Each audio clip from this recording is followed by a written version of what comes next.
And I said, there was a 58 Chevy, and I've just recently made 4 videos about it. And Uh-huh. what are you doing with this? Oh, I bought it for parts. Oh, it's got a black cab. It's a 58 Chevy. No. And this was three years ago. Like I said, it's in the Diamond T video that I've got my most video. You know, yay, thanks, guys. Thanks, everyone. So what's wrong with it? Well, this kid tried to do a suicide door on the truck. Oh, he's like, no. And I say it in the video, too. You can do it. It's just he's like a 17-year-old kid, and nobody helped this kid. It's just like he watched videos and, you know. Yeah. And not only that, just the driver's side door is suicide. The other door is totally normal. It was like, and he mangled the whole inside of the door when he did it on both sides. And the more you look at the cab, it would need major reconstruction to make this thing. There's a Chevy, we think a Chevy 250 in there. And for the longest time, that was down in the yard. Parts. And then he actually sold a bunch of parts off of it. So, okay, cool, that's neat. And then, what are you going to do with this? Well, I'm just going to scrap it. So, all of a sudden, it appeared near the shop. Hey, what? When are you taking that? I just want to get a little more metal, and then we're going to take it. Well, I've been on you about the, will it run videos. I think I should be streaming by now. And he keeps telling me, video unavailable. What's going on?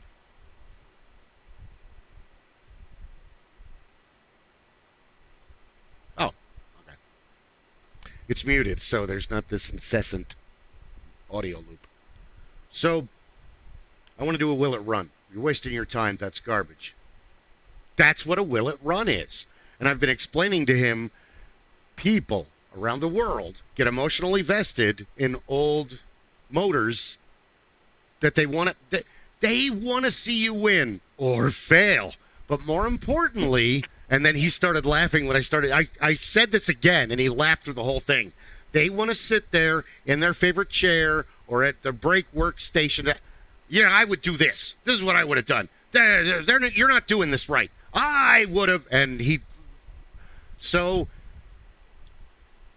a week ago, well, it's the video. I posted it that day. Yeah. It's a, Joe, what are you doing today? Well, I've got never-ending projects out there, Joe. What do you mean, what am I doing today? I have to pick one. I said, today I'm going to mess with that 250 on that Frankenstein frame and 58. Why? To make a will it run. Why? To make a will it run. It's stuck. It's seized. Pete says it's seized. I don't know. It looks really new the more I look at it. The cab's fucked. Oh, are we 6 minutes in before I start? No, we're only like 3.5. Doesn't matter. I don't really want anybody under 18 watching this anyway. The cab is screwed, but something tells me that motor might turn. Not like the 235 I have in my backyard, that is a waste of time. But it's fun because, it's a piece of history from 1954 that's in my backyard. After I'm done, we'll part it out or whatever. So, Joe does not understand the concept of a will it run video, which is odd because, dude, you're like practically a mechanic.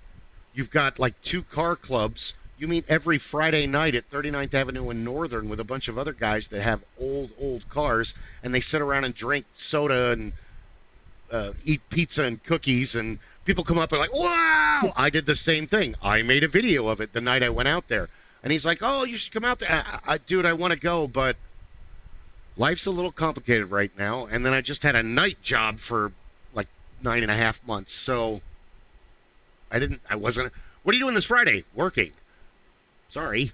I'd much rather come out and hang out with old cars and you and listen to all the stories. And especially there's a guy with a 64 out there that it's orange and it's a step side. So it's the same year as the one I have, but it's a different bed. And much further along than I am as far as body work. So while I'm making the video and Joe and I are messing with the engine, and you gotta put the mixture in there, okay? And I thought I had transmission fluid. It turned out I didn't even look at it. My brain went, that's transmission fluid, okay? Because there's a big thing of chemicals. So Joe's you need to do the, and he's right. And even Guy commented, he's like, oh yeah, he's right. He's not wrong, but he's also missing the concept.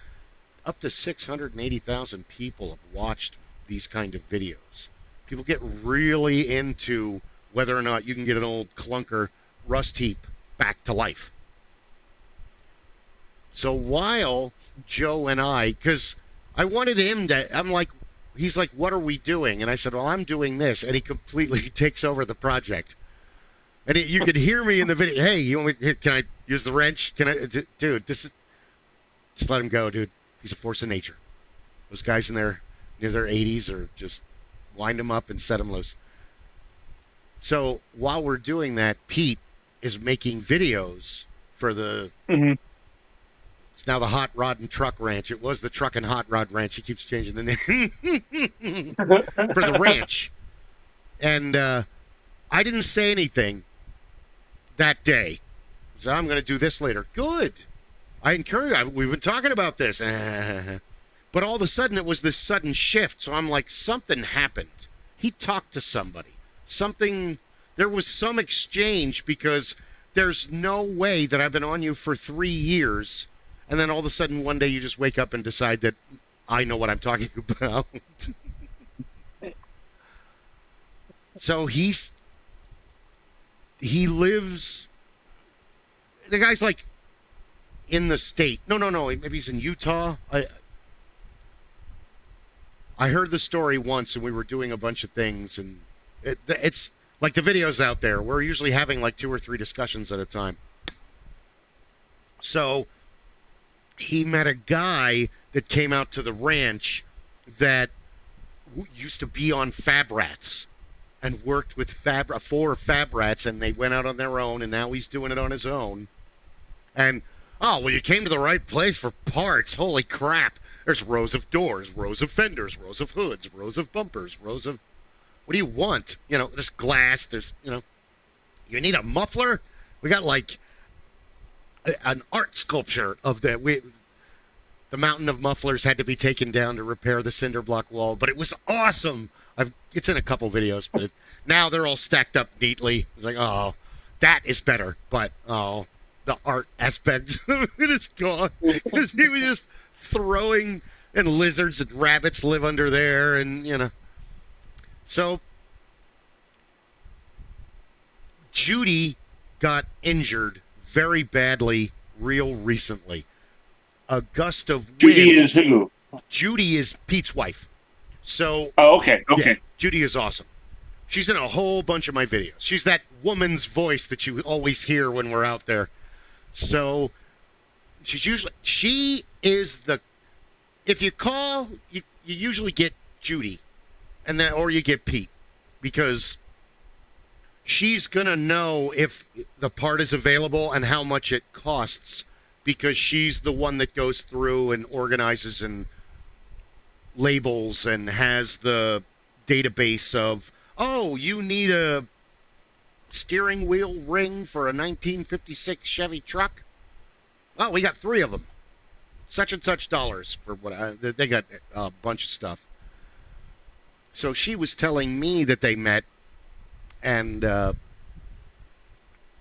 that's the missing puzzle piece. Thank you. It all makes sense now.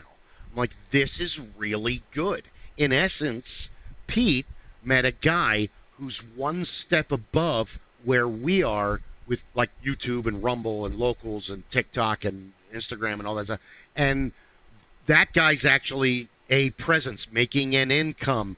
It's one thing for me all the time to go there every week and be like, all right, 230 subscribers. Just need to get to 1,000. That's just opening the door to the bigger race. It's right. That It's the same thing of, and you heard it all the times before, and it's the reason.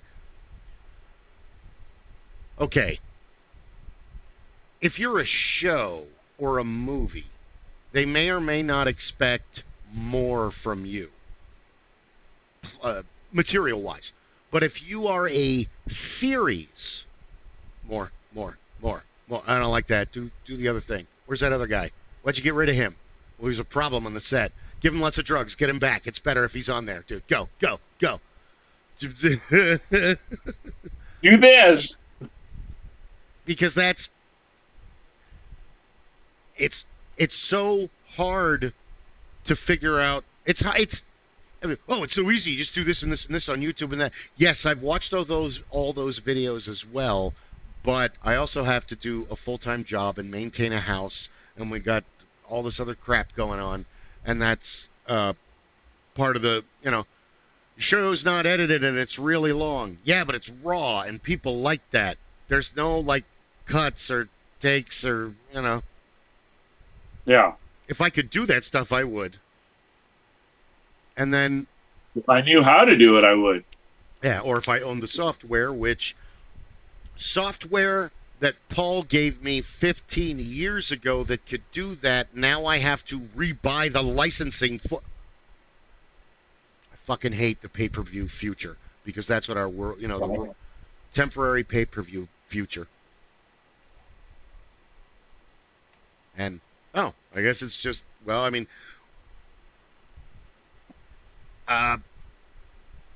and Rob have stuff going on, and I didn't really hear from Guy, so, because he's been very busy. So, so to sum it up, then later I talked to Pete, and he's like, yeah, I'm going to start. So then we start to make a video, and I'm like, okay, wait a minute. You're filming into the sun. Oh, yeah, you're right. I'm like, yeah, because for right now, he's kind of stiff. He's not natural when he's trying to do the narrative. And it's like, dude, you don't even have to do an explanation. Just do it the way I was doing it, where you just turn on the camera and we start working on stuff. My videos end up being short because you're going to do that? Yeah, okay. And then he sees me pull out my phone, and he sees me to start recording. And then the next thing I know, hey, the next thing I know, hold this. And now I got to turn the phone off, and I need two hands to... Hello and welcome. Hello. Good evening. I haven't even done the intro yet. We're like 14. This is the longest delayed blast intro ever. And this one's kind of, I don't know when we were going to start. Hopefully Ron and Guy will join us. If not, there's always next week. So, hello and welcome to the Supreme Council of the Master Geeks Lodge. I am Bill Kelly, Hornswoggle the Great, one of your many co-hosts on the Council of Geekdom and Geekyhood. And with me I have... I'm Kris. Writer-creator for Cortex Media, which is not going to be around for much longer. And I am Rob the Blacksmith, currently working with a lighter that does not wish to perform its task. So, we retire that one. Are we going to go out in the shop and you're going to start it with Mount Gas again? If I have to, I'll fire up the torch. You know that.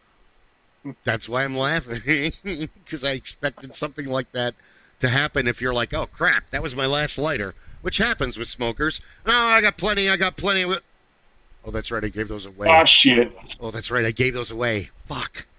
Okay, yeah, I need one, thanks.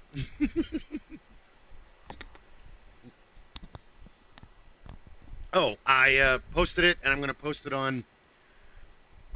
So today...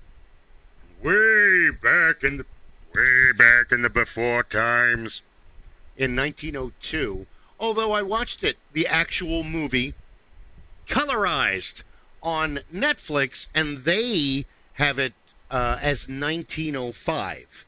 But either way, I kind of believe Wikipedia over, over Netflix. Not to be on either one, but... who fucking cares? It came out just after the 1900s. and that is the trip to the moon. Or Is that why you sent that to me? yes. Okay. Well, we can have a no-topic show where we just talk, or generally I like to have at least one thing to start out on, and before we spiral into 14 other topics. Which, on one hand, because people right away, Oh my god! people right away I are hate either like, animals. I'm not watching that, or really, only 3 hours. So that's the two extremes on YouTube. And let me do today. Today is Orange Cat Appreciation Day. Yes, I love cats, but they're my favorite. And then what was the other one? Hold on. It's easier. Orange Cat Appreciation Day. Those are tabbies, right? Yeah, Ginger Tabby Day. Or Ginger Tabby Day. All right. Ginger Cat Appreciation Day. Well, I think Siamese can, or No. Orange Cat. Let's just No. keep it that. They're more gray and black, aren't they? Foodie Colors Day. No, I have a gray and black tabby now. Venus is somewhere, and a tortie, and anyway. National Tofu Day in the UK. They can keep that one. Yeah, They can keep it. tofu's okay, but tofu's okay when it's like in something along with something else. Here's your salad. It's got chunks of tofu. Oh, why? Oh, uh-oh. Oh, that's not because of me. Oh. National Word Letter Writing Day. Ditch the chat. What? Wait. Ditch the tech and actually pen to paper. Which, yeah, in theory, but in reality, oh man, I have terrible spelling, penmanship, and sentence structure. It's better on a computer. Nobody can read my penmanship. Yeah, I write like a caveman. That's why. It's cost me a lot of jobs, too. Probably this last one that I went to be a lead for a pest control. Are you back? Yeah, working on it. Oh, okay. There's clouds outside, so my internet must be afraid.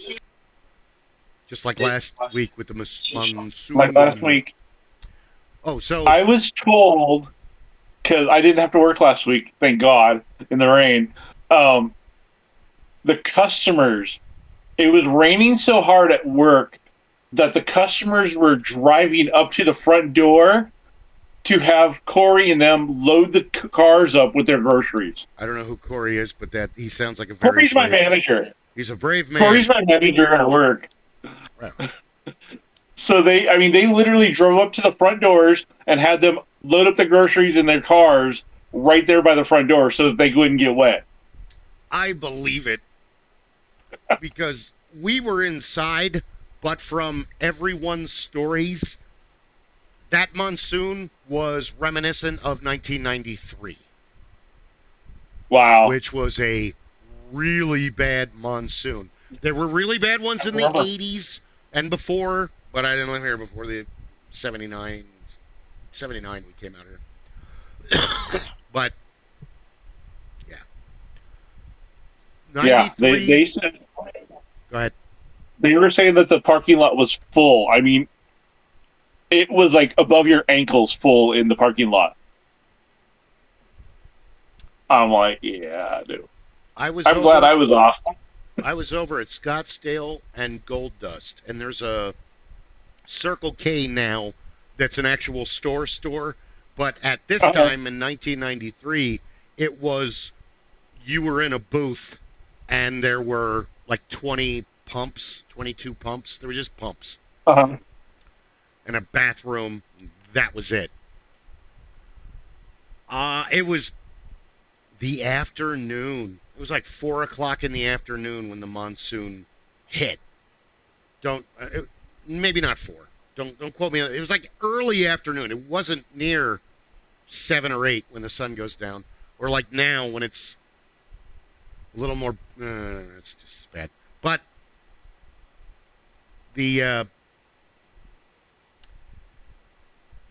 I looked over and I couldn't see the light of the traffic light that was right at the intersection. Like, oh my!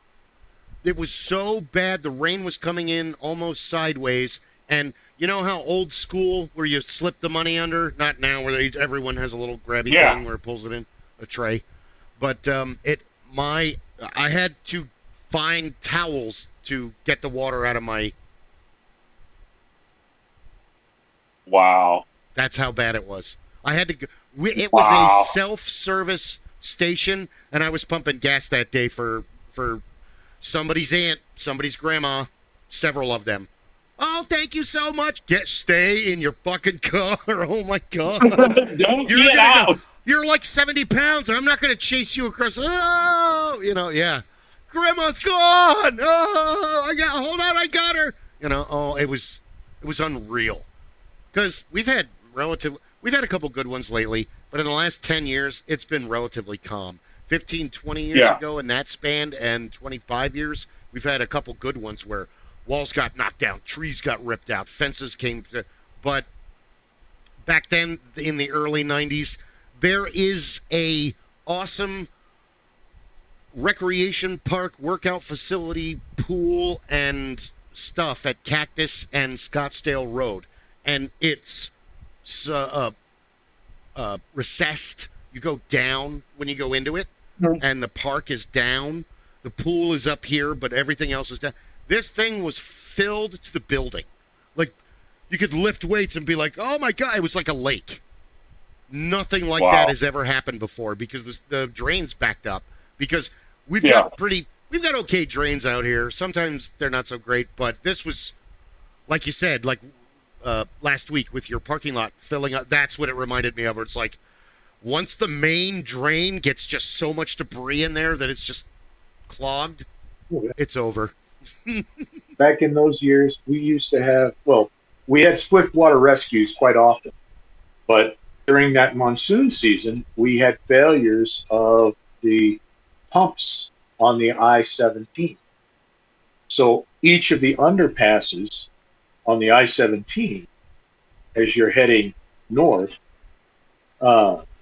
there are pumping stations down there. Those stations have been down there for a very long time. They've been upgraded every so often. That year, a bunch of the pumping stations couldn't keep up. So we had underpasses that were full. And so we were getting, thankfully, my first duty area didn't include the freeway, but you had a lot of rescues that happened because people were going along and they just thought until ADOT decided, no, we're closing the freeway. You will get off at this location and you cannot get back on again for miles because these pumping stations are overwhelmed. Yeah. The best thing is when you meet people from back east who have never had relatives that have come out here, who have never talked to people who have ever been to Phoenix or the outlining areas. And tell me about these flash floods. No, we're not in monsoon season. It's okay. Unless a canal explodes, and we'll all hear about that immediately, we're good. What is it? I thought this was a desert. And you always hear that and you're like, well, yeah, that's the main problem, isn't it? It's a dusty, oily area, and we don't get a lot of rain. What's our one of us has to know the per capita? Oh, we get about 6 inches a year. But the joke has always been, everybody says, well, Arizona's dry. We get 6 inches a year. The problem for us is it all comes within about 3 weeks. So people go, well, what does that mean? And they think, well, look at it this way. Have you ever looked at a dry river? You've seen it's fracked. Well, out here, the clay gets so dry and dries so deep that for the first hour in the desert, the water doesn't get a chance to seep down into the ground. It runs off. And that's why when I was a kid, back in the early 70s, every time the monsoon season came around, so in early June and sometimes in May, they would start radio campaigns, television broadcasts, or television that said, monsoon season, if you can see the storm, get out of the river bottom.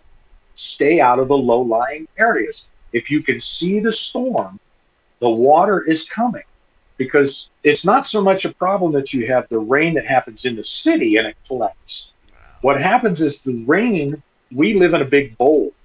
So the rain falls on all of the nice little mountains around us. And it picks up speed and it picks up friends as it comes down the mountains. Friends. And then it flows right into these stream beds. And the stream beds all flow down into the Salt River. And the Salt River during the summertime, during the monsoon season, can get, or used to get, as wide as a half a mile across in town of water. In 1981 and 82, there was only one bridge that crossed the Salt River between Phoenix and Tempe, and that was the Mill Avenue Bridge, and that had been built in the 30s by the Army Corps of Engineers. And so in 81 and 82, the monsoon was so bad, they had to close the Mill Avenue Bridge because the water was lapping over the edge of the Mill Avenue Bridge. And so you could not get from Phoenix to Tempe or Tempe to Phoenix. And that was for, I think it was about 48 hours that you could not go through there. And literally, the road, Scottsdale Road, Rural Road, went into the river, but it was paved into the river bottom and came back out the other side. Yeah. And the same thing with Hayden. It went down into McKellips, came back up. All the way up to, what was it, 19th Avenue, other side. 27th, 35th, all of those roadways that crossed the Salt River, went through the Salt River, went underneath.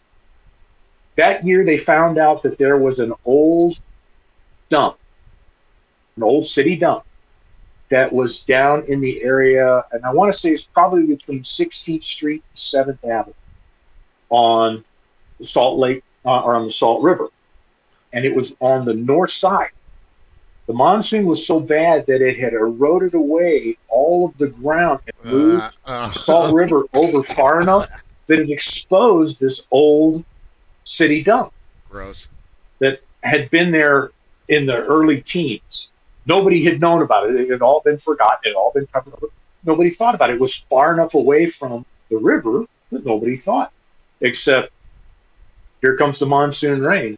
So when they built Tempe Town Lake, the people lost their mind because old timers like me said, why would you put a dam in the middle of the river? Well, the river's always dry. Not during monsoon season. Let me tell you about 1978, and it was even worse than the early 80s. And I can remember my dad was working for Channel 3 and before he started working for 12, and he borrowed a company truck to go get river rock out of the desert, and he and I went into the deep desert and got river rock. I'm like 6 years old. I'm helping. And he wanted to go see the road for himself. And we were living it like over by, remember where Fry's Electronics was down on like Guadalupe and the I-10? Yeah. Like diagonally from, there's like a John F. Long housing tract in there. We used to live down there for like a year and a half when we first moved to Arizona. I went to Frank School in Guadalupe for first grade, half a second. And holy crap. What, 79 was one of those 100-year floods? And we had a number of them in that sequence, yeah. Yeah, and they put 8-foot-high mounds of dirt on like McKellips and Rural and McClintock and to keep idiots from driving because the water looked like a pipe had burst. It was going that fast where Tempe Town Lake is now. I can't wait till 2079. That's why the Corps of Engineers had to build the Indian Bend Wash. So originally, Indian Bend Wash was literally an old creek that ran down Hayden in Scottsdale. And they came through and they did all of this beautification, and they put these beautiful parks in there. There's a beautiful golf course. They put, originally that was the training center for the San Francisco Giants and the Phoenix Giants, and they used to have three big Major League Baseball training centers right there in Scottsdale. And as a kid, we used to love to go down there. But they had to rebuild that section after those storms because it would flood out so bad that it would close Hayden. You couldn't drive down Hayden at all. You could not get through that area in Scottsdale. So the Corps of Engineers came in, they rebuilt a bunch of that stuff. Years later, so in the 90s, when we had another big storm, that was when the city of Scottsdale got with, I think it may be a state law, but the city of Scottsdale passed the stupid motorist. That wasn't the technical name, but that was the intent. Because people would drive through the wash that were full of water, and the city fire department would have to come and rescue people out of these washes. And like Bill was saying, you get into that wash, and it would swallow a full-size pickup truck. And so it was costing the city extraordinary amounts of money to send the fire department out there to rescue people when put up big barricades, and the city was like, do not drive through. People would go around it. So it became a matter that they would start, if they had to rescue you, you paid the full cost. So that was the cost of the engine company with 4 firemen. That was the cost of the ambulance with 2 medics. That was the cost of the police department, and the cost of recovery equipment, which was a private towing company that would come and pull it out. And so, you ended up getting, you got a pretty big bill, and your insurance company wasn't going to pay it. So, it's called the idiot tax, or it's. They called it the stupid motorist law. Stupid motorist law. There it is. Called it. Yeah. Well, it's in effect back then, but now it's actually in effect. It was failure to obey traffic barricades or something like that. Yeah. But it literally became the stupid motorist law, and that was what it was billed as on all 3 of the major networks. So they would say, "Oh yeah, so stupid motorist law." Yeah. You see it in the news every couple years, and this is what you have to explain to the people that I talked about that are not from Arizona. They don't know anything about it. It's like you had said, in the city, in the metropolitan area, you're pretty much okay unless something really wrong happened, but that's an extenuating circumstance. But it's usually you hear in the outlying areas where people that live on or near the res or in one of these super rural areas, they're not paying attention. They're not listening to announcements or the radio or the news or anything, and they get caught off guard, and that's when it happens to them where they get, and flash floods, the ones that can actually kill you, and everything that Rob talked about, they last how many, 5 minutes max? It's boom, it's like a fire. Yeah, from the moment that you hear the water coming, because it'll sound like a thunderstorm. It's too late the moment you hear you hear it. You've usually got about 3 to 5 minutes before the wall of water is going to hit you, and that's literally what you're looking at. Oftentimes, this wall, because you can hear it, can be anywhere from 6 to 10 feet in height and spanning the width of whatever wash you happen to be in. Yeah. And you're talking about millions of gallons of water a minute coming down this river bottom that was not intended for that level. Yeah. I could handle it. Did you ever go out deep in the ocean? No, you can't. Yeah, it's quite frightening. I mean, I learned from Grandpa. When we would be up at the ranch, Grandpa would look around during monsoon season, and Grandpa told me, pick up your tools. Could be beautiful, sunny, bright day. Grandpa would look up, and he'd say, pick up your tools, we're heading back. And you didn't ask questions. You put your stuff back in the truck, and we headed back to the house. And that was the first indicator to me as a real young teenager that there was something coming.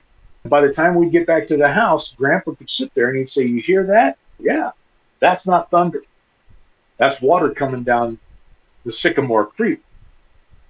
And it would get there, and it would be running as a trickle. And 5 minutes later, quite literally, it's bank to bank, and it's flowing like it, like it was coming for you. And the storm still hadn't hit where we were. So I tell that to my grandkids. I've told that to my sons for years. I tell that to my grandkids now. If you can see the storm, we're in the desert.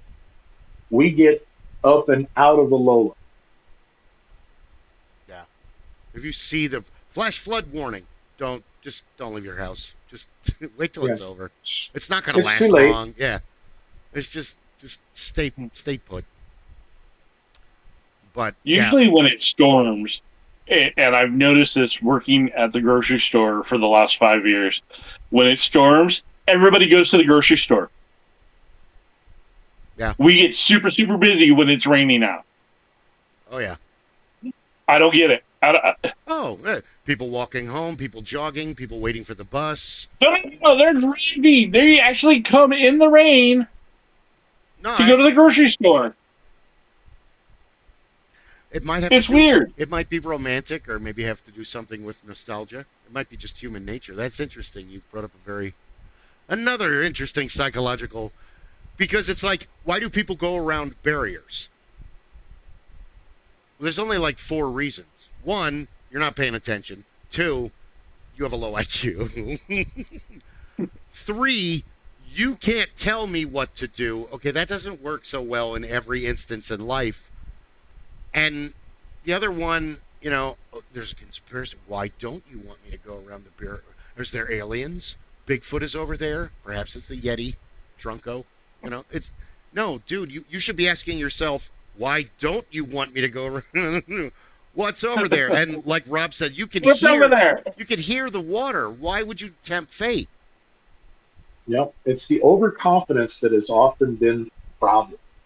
And I'm grateful that most of the areas that I worked, we didn't have to do as many swift water rescues. We did a lot of support for them.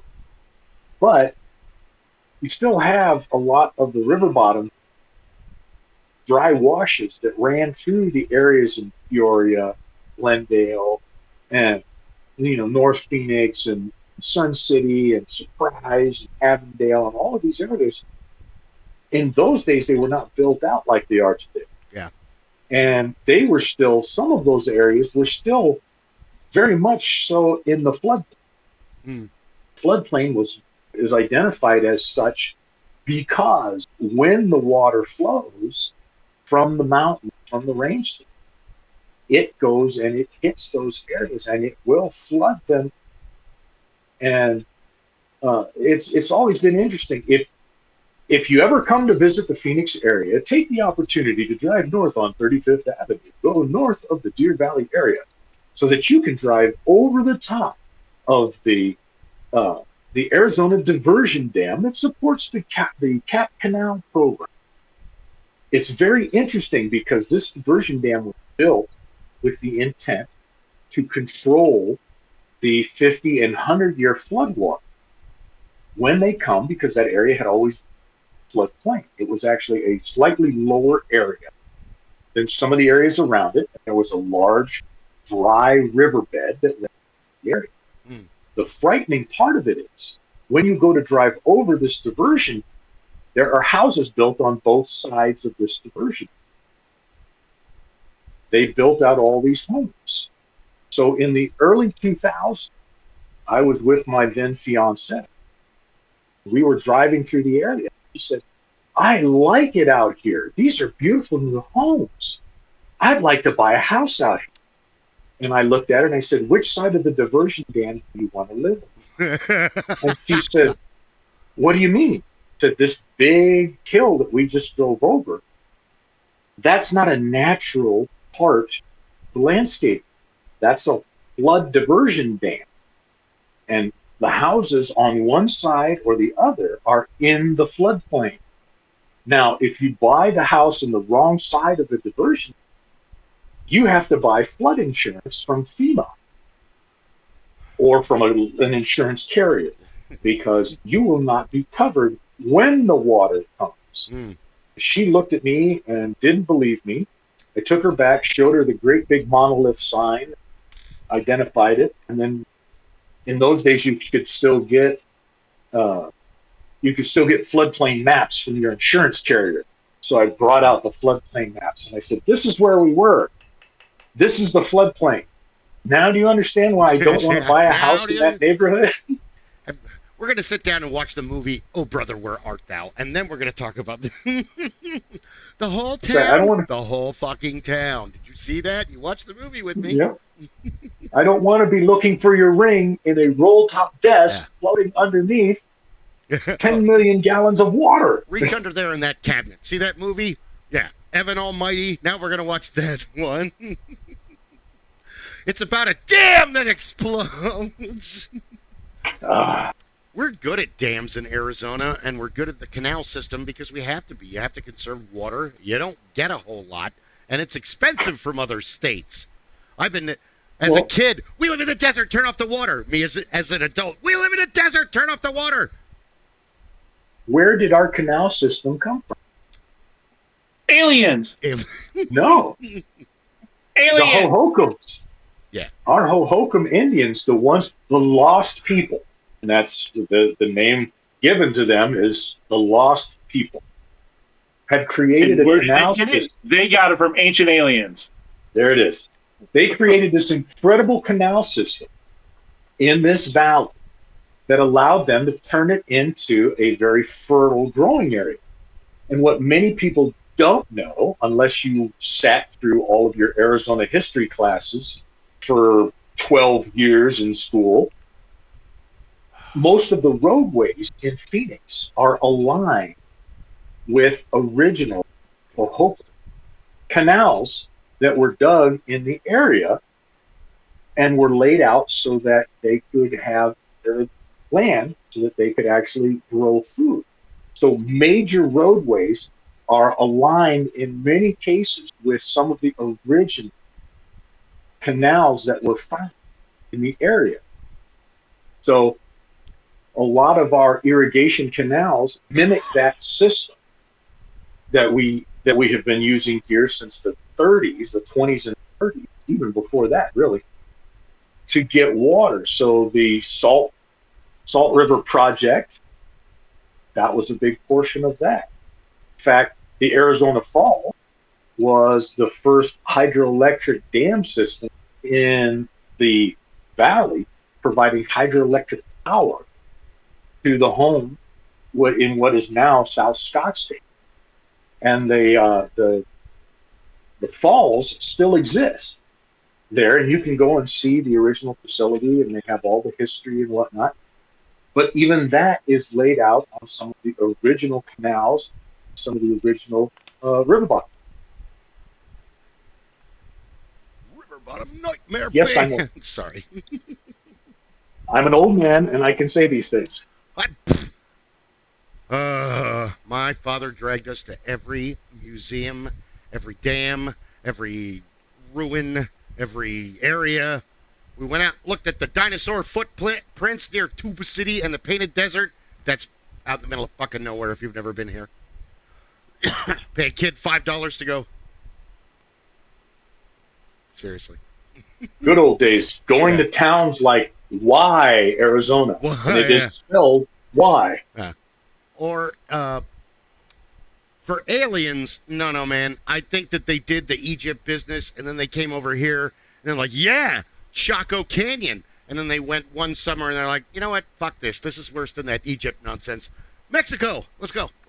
South Teotihuacan. We're going down to make a big house. It's going to be great. I have to say, I don't think that the aliens stopped here. I think that the aliens view Earth like most sane people would view driving through East LA or South Detroit. When the aliens come through this area, they tell the kids, roll up the windows. Lock the doors. Lock your door. And it's sad, too, because I went to San Francisco in 1993 on my 21st birthday weekend, and it was a beautiful city, and I had the time of my life. And, yeah, there was homeless people around, but they were a .00 number percentage sign amount of, and most of them had instruments and they were busking because every other fucking down by the wharf and over by what's the big giant observatory park, I think it's called. It's gorgeous. It's Oh yeah, up by Coit Tower, everybody down around Yes. Kate Ashbury area is still like that. All along the Embarcadero from yeah. uh, But now you see what is it, from the video ferry and you're building like, all the way up. yeah. Well, the city hasn't changed that much. I mean, the city of San Francisco is beautiful. It's a lovely town. They've got It's a lot of awesome. wonderful people there. A lot of people like to take pot shots at it. I used to walk through the Tenderloin. The Tenderloin was, oh my God, they would tell you that was like walking through Beirut. Oh my God, you can't go through the Tenderloin. Nobody in the Tenderloin was messing. They didn't care. You But you're also didn't huge. represent enough of an interest. True. As long as you were going someplace, they didn't care. That's the joy of most of San Francisco. Are you going from here to there? Cool. Have a good time. Yeah. It's always interesting how places change. Are we going to get rain again tonight? There is a lot of wind. That's what they're saying. Is there's a good chance. Which, by the way, I have to jump to that Scottish Rite leadership call.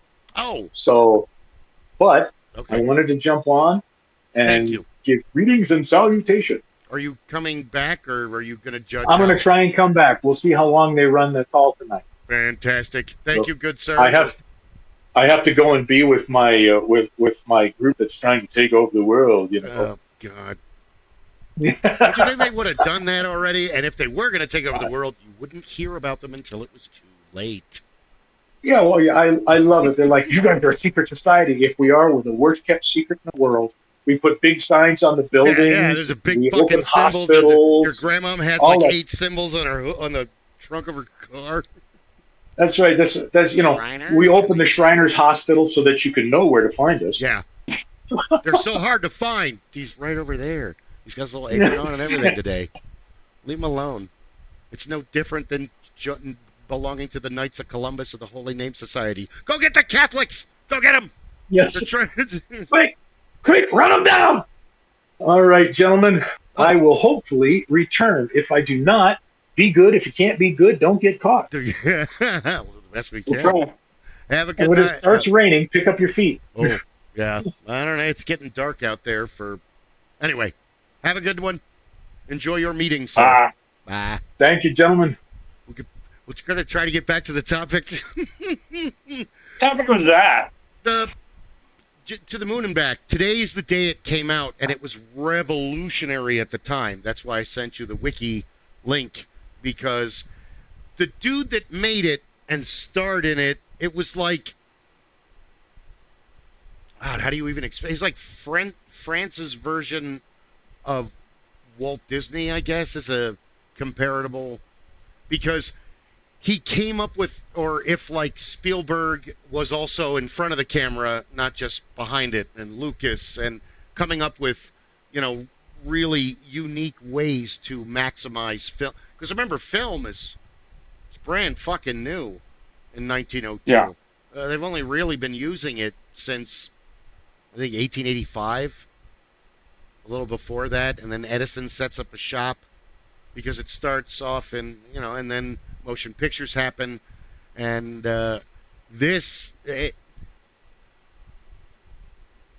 movies before this film, there wasn't any science fiction. It was little pieces of creepy, macabre tales, or it was little stop motion stuff, or it was people dancing, or they filmed life. The horse race. The horse race. They filmed life because Yeah. that's all they had available. They didn't have studios back then. So this guy, what is his name? George. Is it George? Yeah. Some French dude. Méliès. And it's fun too, because if you've ever seen the movie it just went out of my head. Hugo. He's the father in Hugo, and he's played by Ben Kingsley, who's an amazing actor who we've been watching all of our lives. And he's like a tinker and a performer and an actor, and he comes up with. They rebuilt his studio that got burned down, and it was it looked like a greenhouse more than it looked like a film studio. And most filming starts off and plays and stuff, you start off dark and then you figure out where to put all of your lighting. He started off sun and then would put darkness around where it was needed. So the light was always recessed behind all of the filming that he did. And remember, it's 1902. The movie is goofy as hell if you actually get to sit down and watch it. It's this first science fiction film. It's the longest movie ever made at that time. And he uses a cavalcade of special effects magic that was, wow, we can do that? He was kind of, you know what, a better thing would be he was kind of like a Buster Keaton of his time, except without all the alcohol and, or Buster did have a problem. Who am I to judge? Just relating history. But Buster Keaton was a vaudevillian, and he and his wife were given a camera. And the first thing they did was they took it all apart to figure out how it worked. A motion camera. Yeah. Because they had only had experience with, cameras before. So once they took it apart and they figured out how it worked, they immediately started making movies after they got their hands on blank film. And Buster Keaton did not the science fiction aspect of it, where this guy was inventing how to do things. Buster Keaton was using crazy camera angles that nobody had come up with before.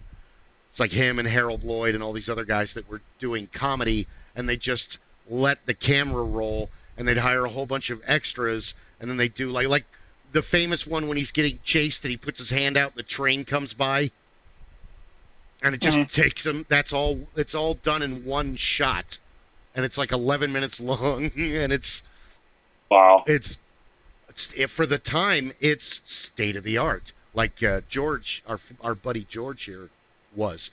And in the movie Hugo, they get into this movie, other movies. He made a whole bunch of movies, but only the moon survived. Like so, they're all lost to time, like so many other things. Like the Goon shows, there was like 1,000 episodes, but only 200, 300 survived. And a lot of other. What is it? It's a radio program that was live with Peter Sellers, Spike Milligan, and Harry Seacombe, and it was like a cartoon on the radio.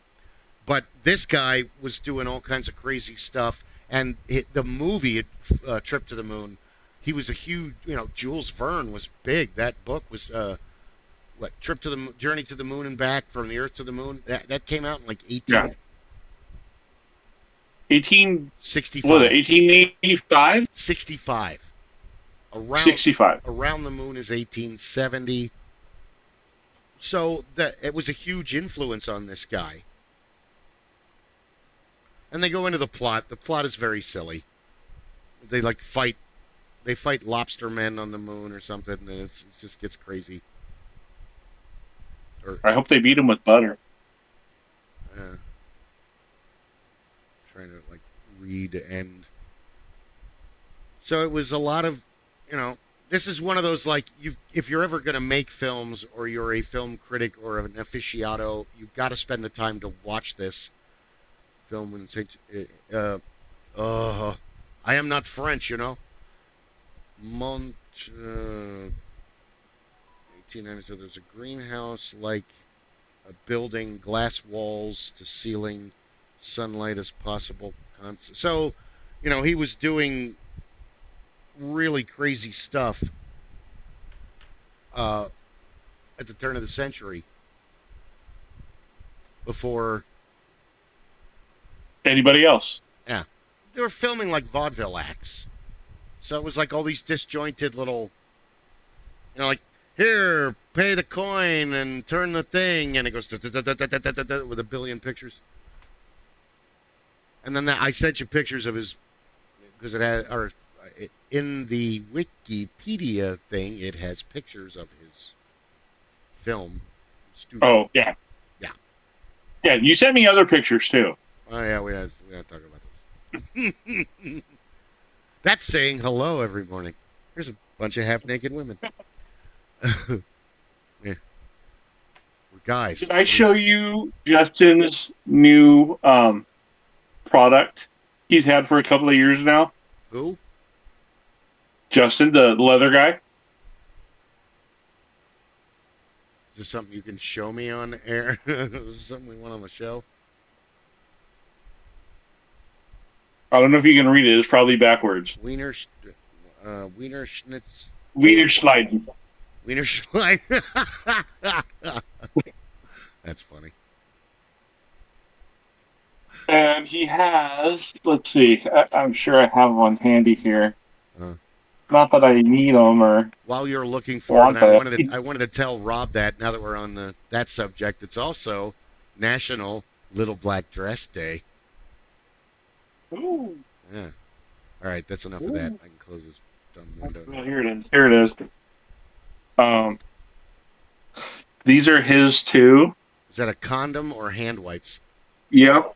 Oh, it's both? No, it's a condom. They're called body bags. It's a condom. You can... That's funny.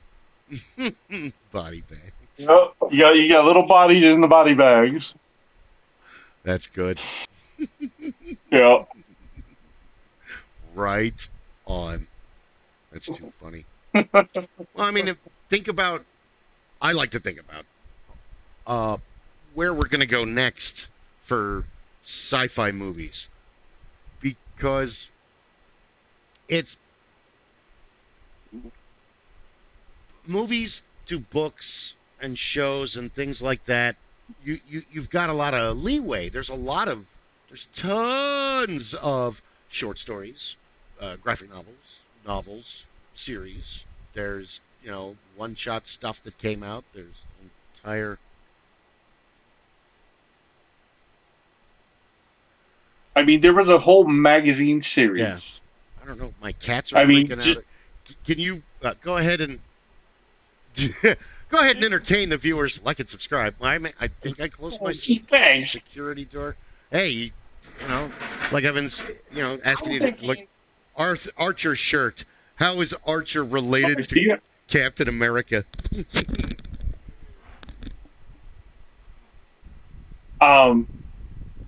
I'm probably going to bomb this, but as Bill was saying, there's tons of books and graphic novels and short stories and stuff, but I think the longest running sci-fi graphic novel magazine that sci-fi people could draw from would be Heavy Metal. I mean, granted, it has 2 films, both animated films that are a bunch of shorts.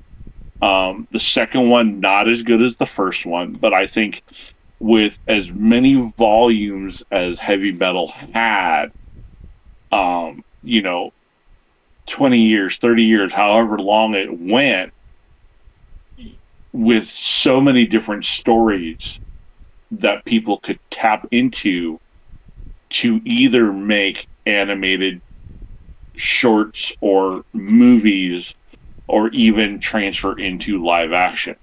I mean, Netflix is doing it now with Love, Death, and Robots. And they're on, season 4 or 5? And I watched the first season, and I was just blown away by Love, Death, and Robots. I love that show so much. Hold on. Hi, welcome back. No, I'm glad I checked. I started hearing weird noises in my house. The wind blew one of my French doors open in the back. I'm 1 cat short when I did a little cat head count. So Mr. Steele is be right back. All right. Cats. That's what they're for. But Love, Death, and Robots was really, really good. They were short. They were entertaining.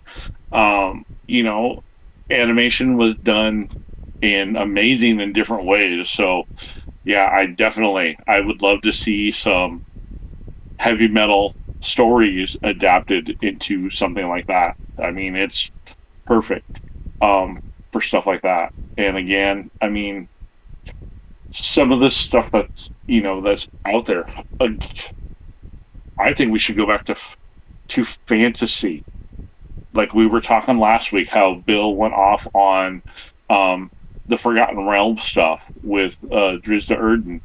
I'm still probably not pronouncing that right.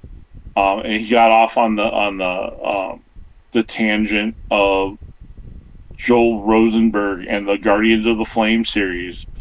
I think those books would be amazing as either a series on a streaming service, or even just, I don't know if you could do it as movies. I think it would have to be a series to really be able to do the impact for the characters and the drama and all of that's on what's going on within the story. I think I read the first two of that series. First one or first two, I don't remember. It's been a very, very long time, junior high or high school, that I read those. But I think that would be perfect. Each season is a volume of the book. Whether it be 8 episodes, 10 episodes, 12 episodes. I think most streaming shows are no more than 10 to 12 episodes now. Whereas back in the day when we had real TV, we would get 22 episodes of a show. Sorry about that. Hello again. Did you please tell me you found them? Oh, at first I thought he was just going to follow me in. Nope, turned and made a break for it. Had to hunt him down, grab him, and carry him into the house. They do that. They do that. Children do that. Fucking kids. I think I've got it. The deadbolt broke because it was super old. And, I was saying, because you said that now that there's so many like short stories and books and stuff for sci-fi. I was saying heavy metal would be a great resource to tap into for shows and movies. there were so many stories in that. I know, right? I mean, I don't even know if they're still going. Is heavy metal still going? I don't know. That's a good question. I remember one of the local guys, he actually got a story in heavy metal. Really? Good for him. Yeah. I think I have it. It's somewhere around here. I have a copy of it. Right on. And that was, in the early 2000s, I think. Or maybe later. Wiki says there was a relaunch in October 2024. Oh, really? Wow. What was the original run? They're going to relaunch it this year, it says. Beginning November 25th. In 2024, they're going to go for 2025. Originally, it came out, it said, in the 70s? Yeah, it was Late mid-70s? Like 77, it looks like. It's an American. Probably right after Star Wars. 77. Probably. 70. Or, well, we were already in that kind of fantasy era, and a lot of shows and movies kind of. Because everyone's, Hal and the Podbait Door. Dude, that's part of a book series, right? What is? Space, 2001. Oh, yeah. Yeah. By, crap. The dude that, they just totally did one of his books in Futurama. Isaac Asimov? No, the other author. I have like 3 of his books. One is about ocean Arthur people. C. Clarke? Oh, Clarke. Yes. Arthur C. Clarke. Yes, what's the one where the demon people come to the Earth and they just kind of like park in the atmosphere and they don't interact with us. And then like 50 or 60 years later, it's the episode of Futurama where he and Seth MacFarlane as the talking orangutan get into the argument with evolution. No. Yes. And it's totally that episode with the robots, and then the robots get more evolved, and then eventually they leave. The robots leave the Futurama crew in jail for so long that the robots evolve into pure energy. And they're like, "You're free to go. Everything that was from before is not important anymore. Bye." What season is that? I need to rewatch that. It's way late in it. Dr. Banjo, that's the name of the monkey. Yes! I love that show. God. It's so good. Oh, it's back on. Yeah, but they don't have the same cast of writers. It's not going to be. It's the same actors. You need the same writers. The actors are the actors, What? and they're awesome. And I wouldn't change them for anything. But if you have They changed one of them. They changed one of them. Who? Didn't they change Bender? The actor who played Bender? I think he's doing. Is he still doing Adventure Time? I don't know. I've never watched Adventure Time. Adventure Time's funny. Joe DiMaggio, was it Joe DiMaggio or John DiMaggio? John DiMaggio. Adventure Time's weird, but it's funny. But I only, I watched it to a certain point, and the kids grow up, and then because my friend Andy's still been watching it. Let me just make sure the door is still closed. I'll be right back. Okay. Oh my gosh. Grown men and their cats. Grown men and their cats. Oh my goodness. All right. So yeah, I think Guardians of the Flame should be a TV series. It's really coming down. Is it? Like and subscribe. I don't hear anything over here yet, so. Well, I'm north of you, so it's on the way. But it's not very It's on the cloudy. way. It's really windy. It's not very cloudy, but yeah. So. Good thing I'm not at work again tonight. Yeah, I bet there's going to be everybody there, all your favorites. Yep. You can walk around pissed all you want, buddy. You're not going out in the rain. You hate the rain. I'm cool. I can handle it. 10 minutes later. No, fuck this. I went back inside. Let me come back in. Please, I'm sorry. I tried to tell you. I didn't want to listen to Dad. Oh, no. No. Tell me this isn't true. What they're posting all over Facebook. That a certain famous and amazing actor just died. Hold on, I'll tell you in a second. I don't want to say it if it's not true. Oh, shit. IMDb will tell us the truth. Right?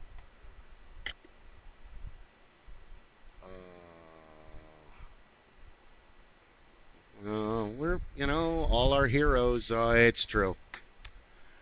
No, who? Graham Greene, legendary actor, Native American, super amazing actor who's been in movies like Dances with Wolves, Thunderheart, Maverick. He died at 73 today. So he will be sorely missed because he's amazing. He Native American actor? Yeah, I can't remember which tribe, but he's a Native actor. Oh, here, I'm on his bio. Let me tell you. He was born in the Six Nation Reserve, Ontario, Canada. Are they Sioux up there? I don't remember. Oh, he was Shylock in The Merchant of Venice. And Lenny in Vice and Men in college. He's super talented. That sucks. Did it say what he passed away from? No.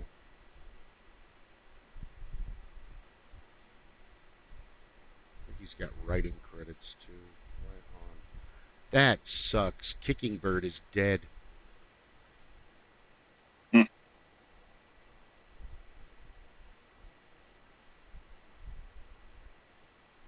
Well, nothing lasts forever. Nope. Lately, he's been still acting. He's in Paige Darcy, The Reluctant Detective, Protectors of the Land, Trail of Vengeance. This is all just this year. The Protector, Sweet Summer Powwow. I don't know what any of these things are, but he's in them. He's in Tulsa King with Sly. Sylvester Stallone. Yeah. Was he in Yellowstone? He really should be. If he's not, that's a crime. Right. I binged that in like a month. I watched all 5 seasons of that in like a month. I'm going to get to it. I've just discovered Blacklist, and that sucked me in because, James Spader is a bad guy who's kind of an anti-hero? This is awesome.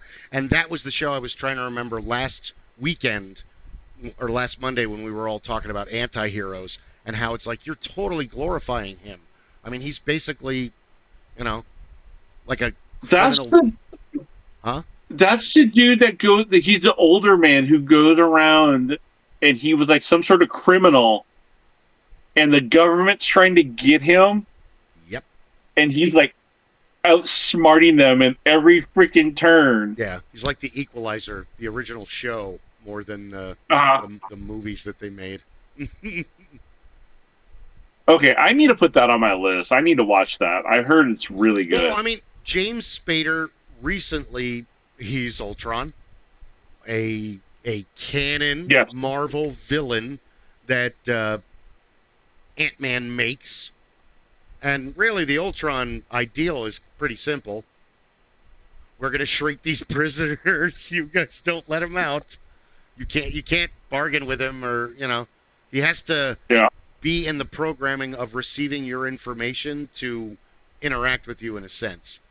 And then before that, he's we're on. He's also Graham is also voices in Red Dead Redemption. He's Rains Fall. He's in American Gods as Whiskey Jack. Tar. Oh, nice! I love American Gods. Christine gave me that book at the beginning of our relationship, and I'm like, I've got to read this, and I never got around to it. Now it's a show. Well, now we're divorced. I don't have to talk to her about it. But I did ask her about it. It's a great book. What was your take on that? Great book. Like, it was okay. I mean, they added a lot and changed it. I'm like, that's from what I remember you telling me everything about it. It's almost like I've read it. You know what I watched the other day that I bought on? It was on like $5 movies on Fandango. Taps. Do you remember Taps? Taps. That's an early Tom Cruise, and a bunch of other actors are in that movie. Sean Penn. That's right. Graham Greene was on the Red Green show as the chief that was always on fire. Oh, sorry, Taps. Go ahead. I'm still looking at Graham Greene's bio. Timothy Hutton. Yeah. And George C. Scott. Yes. All great actors. I mean, for somebody brought it up. It might have been you that brought it up to me.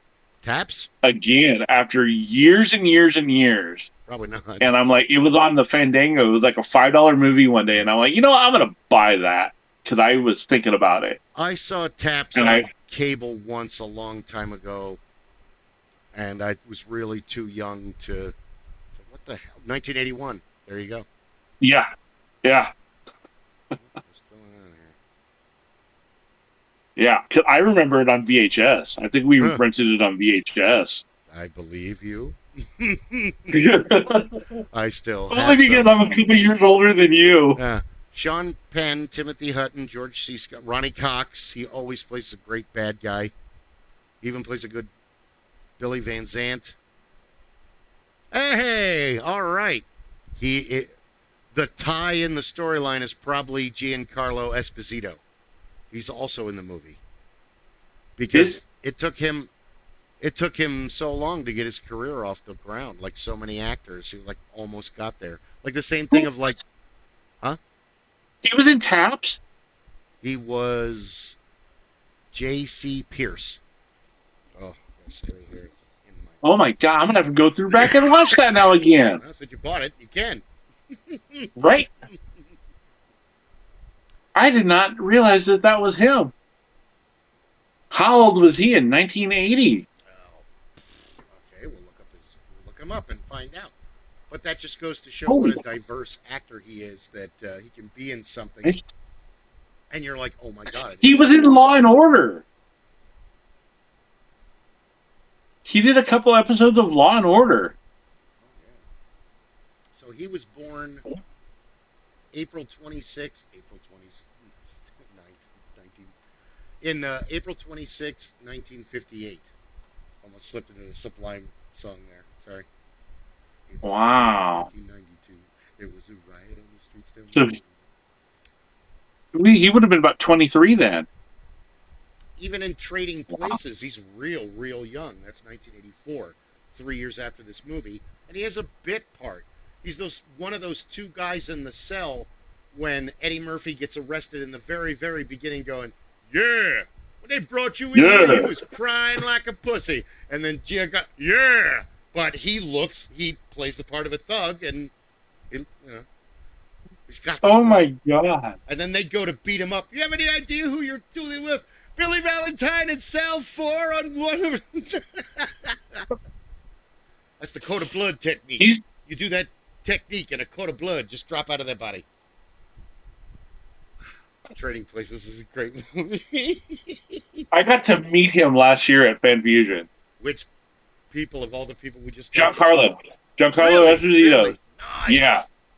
Yeah, I got his autograph on the Moff Gideon Funko Pop of mine. Ooh. That was he did actually the first 2 seasons of The Mandalorian are really good. I haven't seen any after that.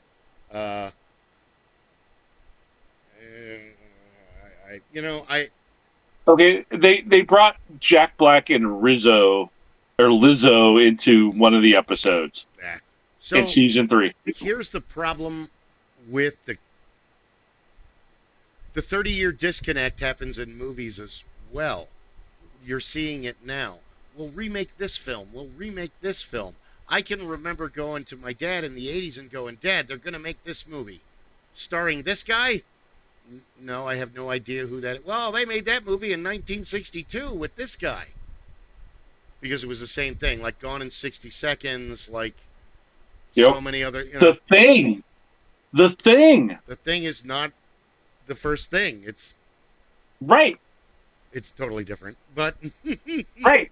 Not the same. The Blob. The Blob is a perfect example because the Blob in the 50s is a comedy to today's standard. And the 80s, you're still like, is that Kevin Dillon? Oh my God, that's Kevin Dillon. Oh God, what's the other one? There's another one. Invasion of the Body Snatchers. Invasion of the Body Snatchers. They haven't done Day of the Triffids or any of the other like weird sci-fi before. It's cool that Philip K. Dick isn't really taught in school. You don't learn your teacher mentions him and you're like, who? And the next thing you know, you're at the library. This guy's last name is Dick. Oh, wait, this is really weird. So that's kind of how you get introduced to him until the 70s, and they still make, Man in the High Tower. And they don't really do... It isn't until Blade Runner that there's a real... I'm going to say it. It is until Blade Runner where there's a real dick surge when we start using Philip K. Dick in a lot of sci-fi because you've got Blade Runner. Do androids dream of electric sheep? And then what's the next major Philip K. Dick movie that comes out? We'll remember it for you wholesale, also known as Total Recall. But Total Recall is a 2-hour movie with Arnold. We're here on Mars. It's going to be great. Paul Verhoeven is going to be great. And it's a... Reboot aliens. And we kill them. Betty! Always the best part of every Get fucking to the Horror movie. chopper. Huh? Get to the chopper. Get to the chopper! I love all his lines are amazing. They're like, dude, it's simple, explosions and fun. That's what we love. Just let us blow stuff Right. up. The reason that everybody's on antidepressants is because now everybody is a Debbie Downer from Saturday Night Live about fucking everything. Yeah, life is oppressive. That's why we celebrate the fun. That's why comedy changes constantly, because Well, even now, I mean, comedy can't change because everybody gets butthurt about everything. it's temporary. Oh, you made fun of me because I'm depressed. Yeah, that's temporary. F you. It's temporary in the aspect of you have like Don Rickles and Shecky Green, and you have these amazing insult comics that are not just ripping people. Well, roasts used to be televised in a special event. Now you hear about them after the fact. Right? And roasting used to be an art. You can't just walk up and start saying horrible shit about somebody. You have to slip insults and reality into a flowery, we're here to celebrate so-and-so, son of a bitch. Anyway, we're going to talk about, I remember the first time, and then they would tell a great story, or they would just talk about stuff he did. But I mean, if you go back and you look at all the roasts that are going on in the 60s with,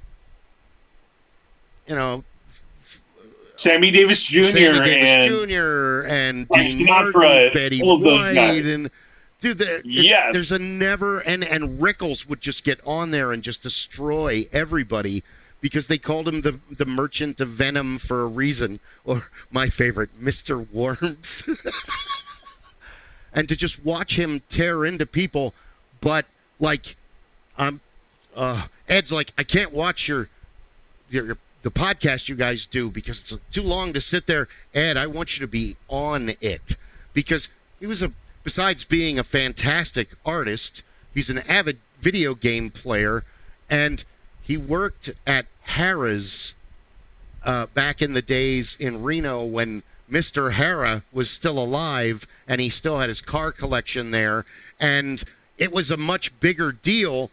So he got to meet Don Rickles on many occasions, and he said the same thing about Don Rickles that you hear all the famous people say about him that worked with him and dealt with him and stuff like that, where everybody, it's like Mel Brooks or South Park. Nobody gets a pass. Everyone is going to be horribly insulted in one way or another. There are no safe spaces. Line up to just take it.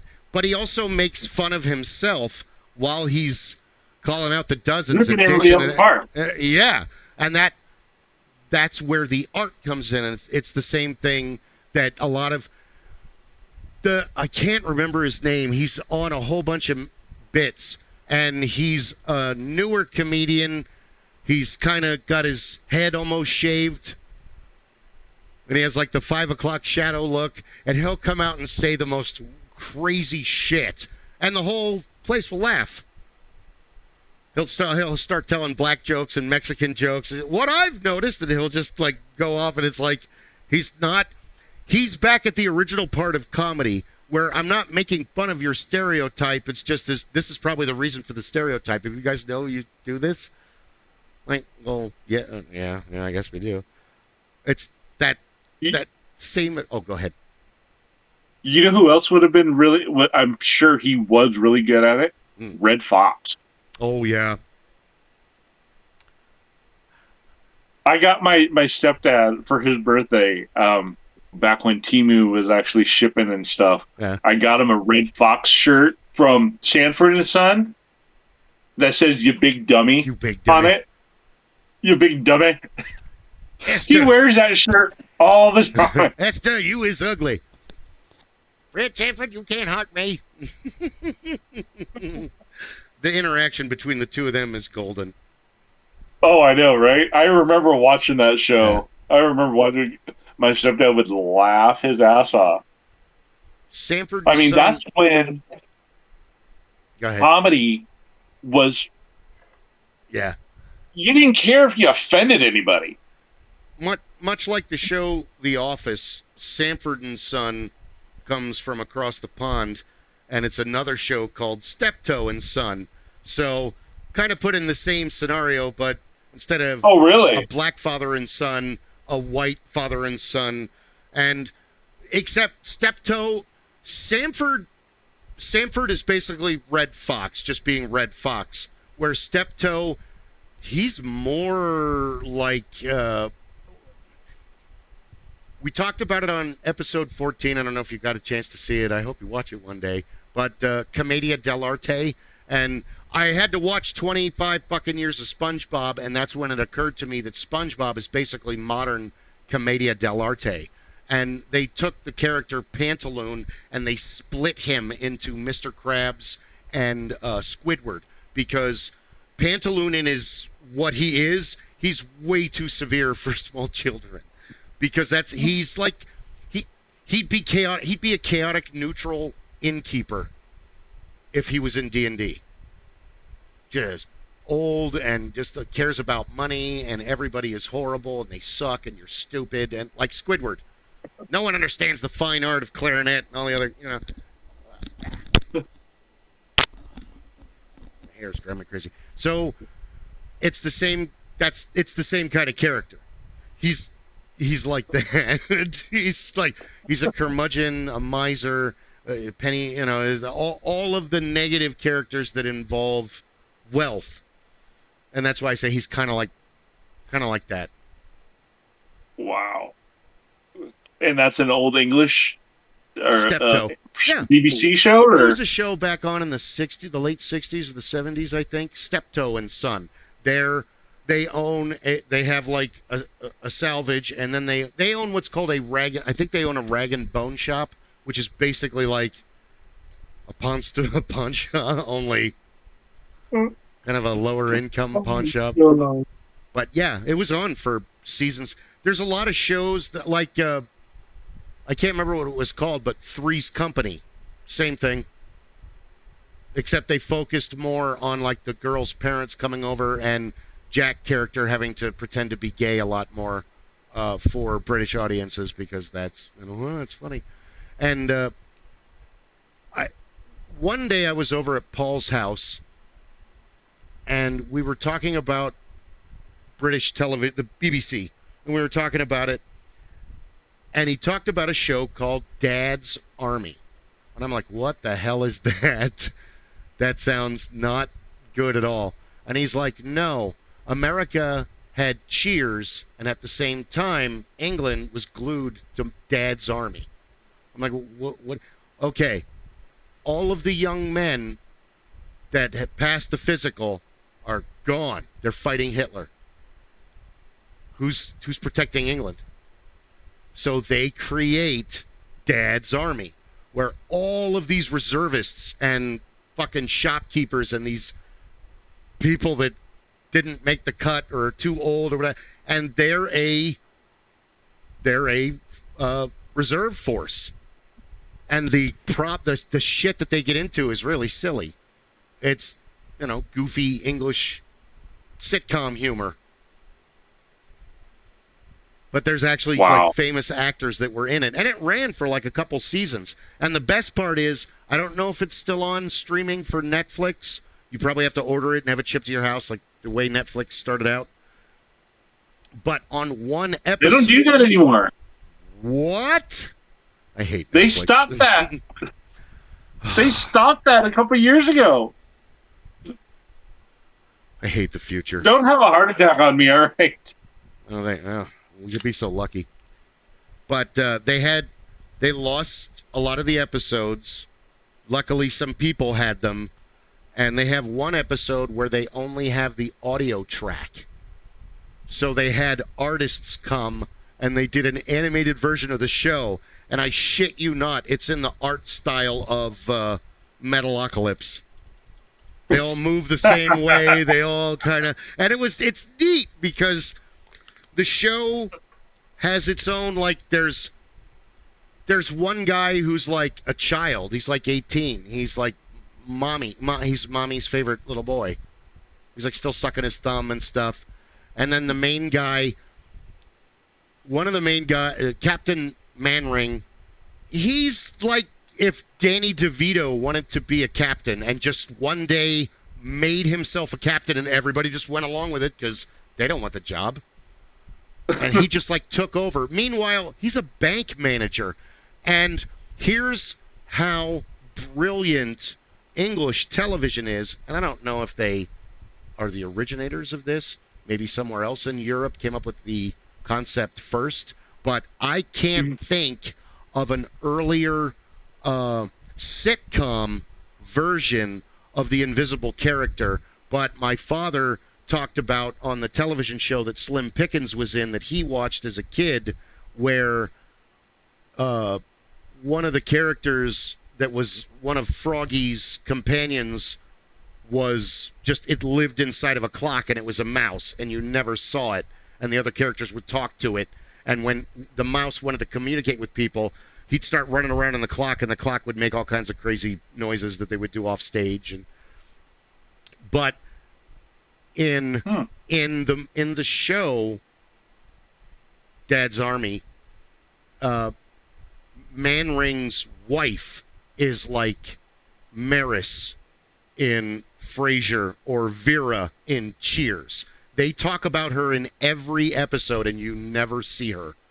She's always just off camera, just inside a doorway. She'll throw something at Manring, and he's like, he's more like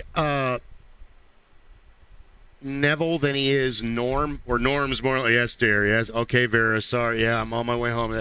Where, you know, oh, Maris, and Maris has a very rigid back, and Maris, so it's more, he's more like that, where, oh, I think her name is, I think Manring's wife's, I think her name is Gwendolyn, or Guinevere, or she has a long name, but they've, let me save you all of the episodes. One of the funniest fucking things ever said in the show that I rewinded probably 50 times and just laughed and laughed and laughed and laughed. There's one guy named Godfrey, and he is way older than all of the other retirees. He's the oldest one. And he's their medic. And he doesn't carry a gun. And they never, ever question this all through the series. And then all of a sudden, they meet somebody in town, and he's a cunchy. What? You know, he's a damn cunchy. Probably one of the... And this guy was a conscientious objector, so they were just, how unpatriotic. How dare you call yourself British? You should be doing everything you can to get rid of the goddamn Hitler. So then, all of a sudden, they're like, well, Godfrey's a cunchy. Oh, that's right. And they're like, you've been with us all this time. And they like flip out. But like, why is he any different? Because he has a couple of sisters, and they all, not that they're going to hook up with the sisters, but his sisters are like really pleasant women to be around. So they always want to have tea with them and stuff. And because the rest of the women in the show are all of them are a real pain in the ass, the way they portray women, or they're officers. So, and they're a problem because this is a heavy misogynistic show. So, they're going to be evaluated. On the other hand, you have another show that's absolutely not related to this one at all, but it's around the same time period, but in India, called It's Not Half Hot, Mum, where you follow the adventures of a performing troupe in the British Army. Those boys and girls performing last night were well done, Sergeant. They're only men, sir. We don't have any girls. They're all men. No, the one that was a wig, sir, and a stuffed brassiere. They're not women, sir. And half of them are just these flamingly flamboyant characters. Where if that show was made today, it would be canceled after the first episode. Half the community would celebrate it because they're doing show tunes and they have this very success. They're entertaining the troops. These guys are stuck in the middle of India. So you have this culture thing going on. And then what makes it great is the main character, the sergeant. Old shut up, because when you say his name or he's about to talk to you, the first thing he screams is shut up. Shut up! All right, I want you to go down. And he does it to commanding officer. Oh, I'm terribly sorry, sir. It's all right, because they watch him do it to everybody. So he's not doing it to them out of disrespect. It's out of reflex, because they'll run all over me, sir. They're actors and musicians and things like that. So they really don't belong in the Army, and they have no regard for rank or any kind of, yeah, it's silly. But Dad's Army is different. The Gottfried. So the real Army comes to evaluate, because they can't understand how did Manring get the rank of captain? So all this other stuff's going on, and they evaluate the medic, and they say, what's the guy that's evaluating him obviously has no medical training whatsoever. And he says, tell me the reason that you would disregard using a neck tourniquet. And Godfrey smiles, this really old English guy, and goes, because it kills the patient. And the whole fucking everybody, I don't know how these guys kept a straight face, because this is kind of live TV, some of the shows. So they have to like bite their tongues not to laugh at all the goofy, weird shit that's going on the studio. So that's like one of the best lines, because it's delivered so deadpan.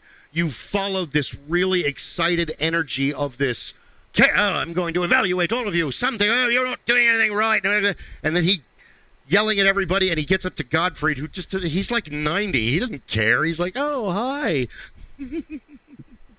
Why aren't you carrying a gun? He's our medic. Oh, well, he's supposed to carry a gun. No, you're not going to get him to carry a gun. But it was a funny show. And the best part is Walker. There's a character named Walker, and the actor does a brilliant portrayal. And he literally he's an East Ender. The way he communicates and the way he talks, he sounds like most of Paul's family. His cadence, the way he uses words, how he rhymes things, how he uses slang. It's like Rose did that. All like Georgie and all of them sound a certain way. And that's not, I'm not being like, oh, they sound a certain way. It's like, that's where they grew up. That's how they talk. So that means that it's that portrayal of it in the 80s, how they were talking in the 40s. It still sounds like that in the modern day, because only faces and the names change. The place is still the same. So it was comforting, it was like, hanging out with Paul's family, because they have that character there. And then the actor died, so the character they don't really talk about what happens to him. He's just not on the show anymore. But in life, I read up, because I was like, what, did he get a better career? Oh, no, he had a massive heart attack. Oh. Yeah. Because his character was like all of the best small shopkeepers that you meet in a good campaign, that the shop is nothing. This guy's true power is his connections and what he's capable of getting done for you. Because they'll run into this, oh, we need to do this. Oh, we can't do that because of this and this and this. Right, what? Oh, no, guy. And he basically is the facilitator of, he's the middleman. So the next thing you know, here's this big diesel truck, and he's trading fuel rations to get whatever they need to get done. Oh, this is unauthorized. Well, you want this to, and that's going to a big argument. It's like, well, you want it done, don't you? What's more important? You having Wilson, because Wilson's a famous actor, but he's like the main actor support, because Manring just orders him around. Wilson is like every other line in this. And Wilson is involved with the kid and all this. So, and Wilson's great because he's that old guy that doesn't want to be bothered at work, but he's got a lot of cool stories, but he's constantly being harassed by the upper management. So he has kind of that, well, yes, this is why that happened. And, well, I took care of it. Yeah. It's done now. I had Walker say, oh, Walker! Well, you wanted it done. Because if Walker is involved, it's going to be slightly nefarious. So it was, I would watch the show again. It was good. It also suffers from everything that's 80s BBC, redoing a show that's based in the early 1940s and the late 1930s. It's misogynistic. There's female violence. There's one of the other characters I haven't even mentioned is Jack Johnson, and he's the local butcher shop owner in their area. But he is like a World War I vet. So all of his stories involve fighting in like Africa, and he has all these derogatory names for the natives. He calls the captain or the major or whatever. He called them fuzzy wuzzies. It's like you could not get away with that on my. They're mad about the gollywog now. I mean, you couldn't get away with that, and all of those stories would have to be altered. Right. And then one time they do a flashback, and because he's telling the story, he's the major guy or general, or I can't even remember what the guy's name was. And they're like out in a desert somewhere pretending to be America. But that's another, they use that same trick again and again and again, where you have a character that is a main character that you never see, that you hear what that character wants and does and how that character interacts, second person, secondary. Maris did this and this and this. Oh, Vera wants me home early tonight. There's one horrible... Did they ever show Vera? Did they ever show her in the show? Eventually? There is an episode that is fucking awesome. I remember watching it as a young teenager, and Carla finally gets a house for her and all of her goddamn kids. And she finally gets a house, and the house is dirt cheap, and they can't figure out why at first. So they find out later that it's because it's by the runway, it's by a landing strip or by a takeoff. So there's planes. So she decides to have a Thanksgiving dinner, and they all decide that they really need to take this seriously, and they do take it seriously. And Vera is going to be there, so they need to take it even more seriously, because Norm, well, I'll never come back to the bar. You have a giant tab. I'll only come back to pay my tabs. So they all bring something. There's a story behind it's actually going well. And then Kirstie Alley character, I think, starts the fight. One of them makes a comment, and it stirs an entire hullabaloo. We'll use that. And they start a food fight where they start throwing food at one another. And I think because... They throw a pie. Yeah. And Vera gets hit the pie. And Vera gets hit in the face with the pie. So the actress is standing, and Norm is standing there with his mouth open. Or is it Diane? I think it's Kirstie Alley's character. Either Diane or Kirstie Alley. I think it's Kirstie Alley character throws the pie. Because the fight is over, but she doesn't know it. She goes in to get to the pie, I think to throw at Dan. And she ends up hitting Vera. And then you hear Vera's voice say, Dan, come on, we're leaving. Your friends are too crazy. Yes, dear. And that's like the credits roll, sit, ubu, sit, or whatever. And then that's the only time. But Maris is only seen in shadow. And Maris is who? His wife. His younger Frasier's younger brother's wife. What's his name? Okay. What's his name? Niles. Niles. I keep saying Neville. Whoops. Niles. I knew it was an N. Niles has a wife named Maris. And Maris is the pants in that relationship, much like with the Vera situation. So Right. Oh, I can't do that because Maris this and this. And they end up getting divorced in the show. Because there's a while where they end up in Seattle with he ends up in Seattle with Frasier and his dad. Yes. But Maris comes in and out. But that's an excellent plot device. I mean, it's endless. You can have so many Maris issues. And then there's one time where Niles convinces Frasier to go and plead his case to Maris. and he's like standing outside of her apartment or townhouse or condo or so, I can't remember exactly, and he's trying to get her attention, and eventually she throws the shutters open, and all this light comes from behind this character, and he literally is trying to hold a horrified look back on his face. As we all know, Kelsey Grammer's an amazing actor, so he's just like, Maris, you're looking wonderful. And she doesn't say a word. He talks and talks and talks and talks, and then she talks through body language via silhouette, which is a classic stage. It's almost puppeteering in a sense. Right. But I'm trying to think of other characters that don't exist that. Well, I mean, kids really can't exist in the show because the character's not where the main story's happening. Is Frank Burns' wife in MASH. True. You never. They're always talking about her, but you never see her. No, he's more focused in Hot Lips. Burns was Burns is a great character, and Larry Linville was an amazing actor. But he kind of ceilings after a while. There's no depth to him. He's just like another Pantaloon and Mr.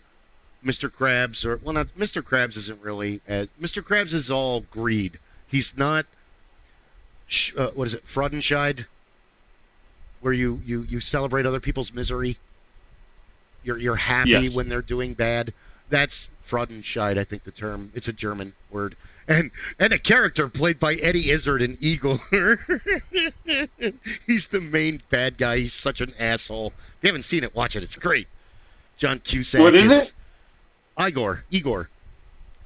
It's John Cusack, Steve Buscemi, and Sean Hayes. Hayes? The guy from Will and Grace.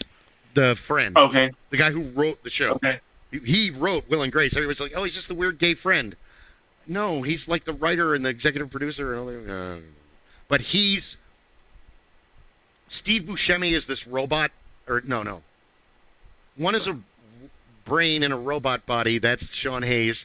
And the other one is a rabbit that he made immortal.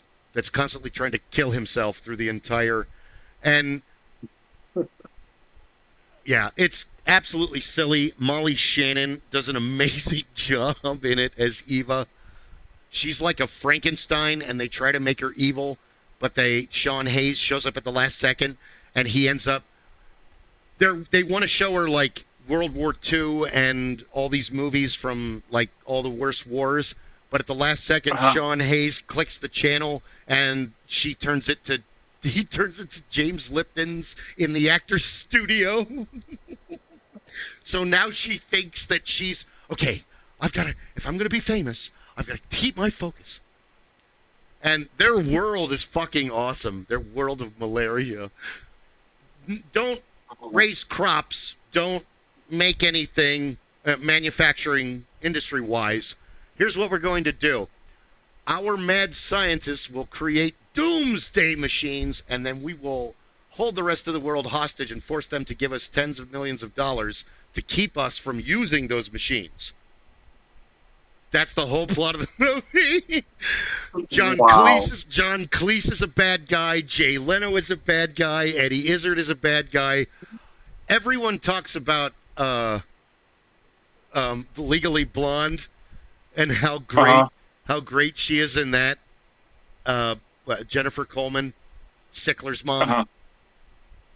But she is in this movie, and she is amazing because she plays a bad guy who has these pills where she can look like I think she's like 6 different women in the show, and she does a different voice for each one of the women.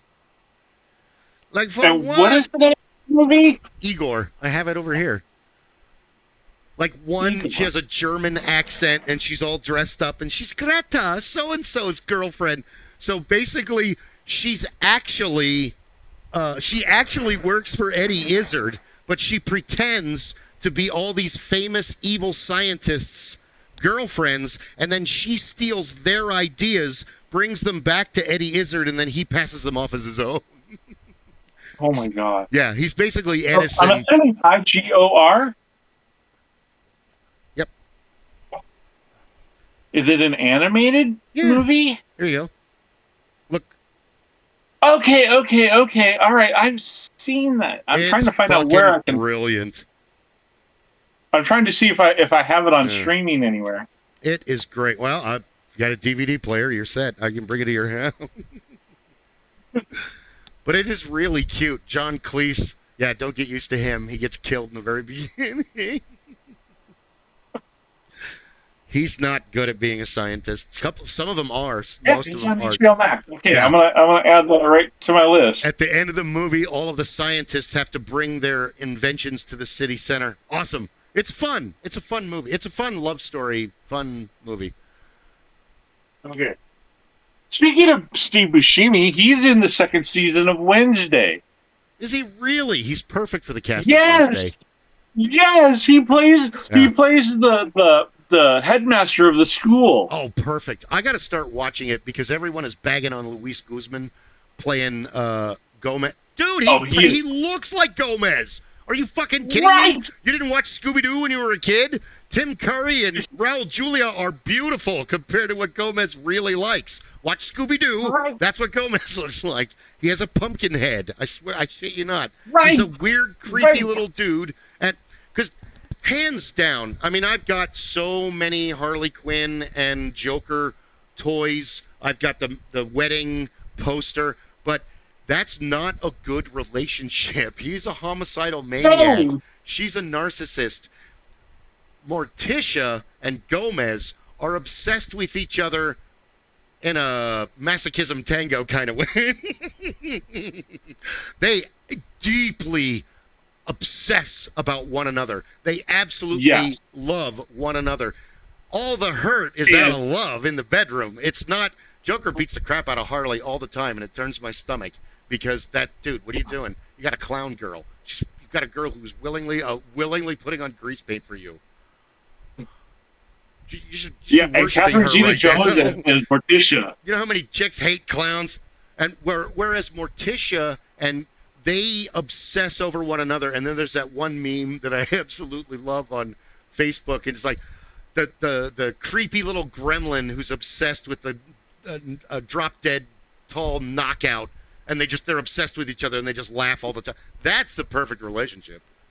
Right? Not And Catherine beating the Zeta-Jones crap. is Morticia. She's fucking amazing. I haven't really had a problem. Christina, Well, Angela Houston, perfect choice. Daryl Hannah, perfect choice. Catherine Zeta-Jones, perfect choice. There's and Christina Ricci is in the first season. oh god, I hope so. I absolutely. She is. It's weird watching her and Kristen Dunst and Michelle Trachtenberg and all the others grow up, and it's like, or Hilary Duff. It's like, damn, you've had 4 kids and you still look like a supermodel. Jesus Christ. Yeah. The Get her second in the half front of of the camera season now. 2, Sorry. the second half of season 2 drops on Thursday. No, Wednesday. The third.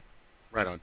I got to start watching. So yeah, there's I watched the first 4 episodes Saturday, and they were really good. It's so weird because Addams Family and I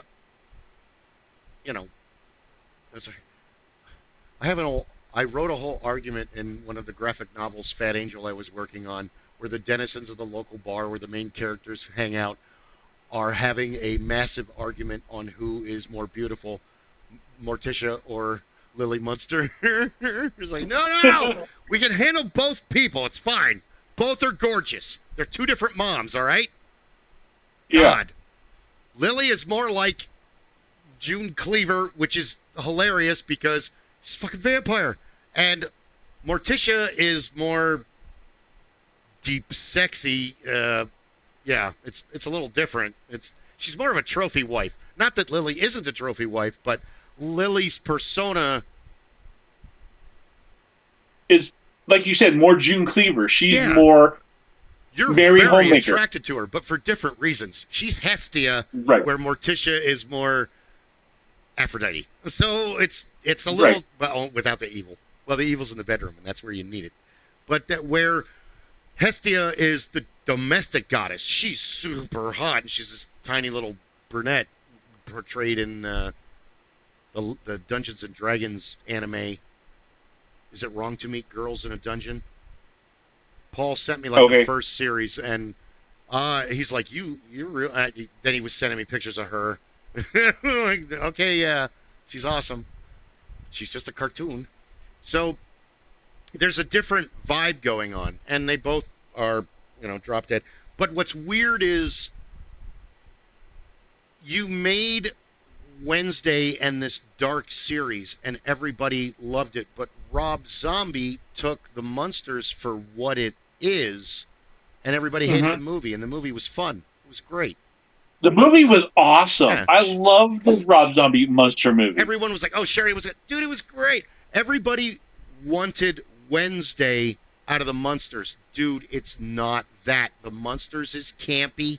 The Munsters is silly. Gomez never, ever gets in trouble. He never panics. He never freaks out. And he never needs Morticia's approval for things. He's constantly in a, how am I going to get my wife in bed without the butler, mother-in-law, and kids finding out and, going to surprise you in the laundry room. Oh, my God, this is so sexy. They have the ideal dream marriage. Herman Munster, who is fucking Frankenstein, who I've tried to go back and watch the show just to judge how strong he would be if you put him in a DC or a Marvel or Top Cow world, because he's right up there with Power Man, and he might even be stronger. Because there's one, Herman gets fired, and he at the morgue, and he needs to find another job, so he goes to a construction site. Have you ever seen that episode? Maybe. And it's been decades since I watched the Munsters. The foreman is focused on his clipboard. He's only really half paying attention to Herman, but he's looking at him sideways because, dude, he's like 6'8". That's not normal in the mid-60s anywhere. That's, oh, geez. Anywhere. Moose, I'm glad you're here. If a car rolls over, you'll be able to. So the foreman asks him, how many of these, I think they were concrete or iron pylons, can you pick up on this pallet? They each weigh 200 pounds. And like a teenager, Herman's like, well, all of them, I think. And he's like, what? And then Herman proceeds to pick up the entire pallet.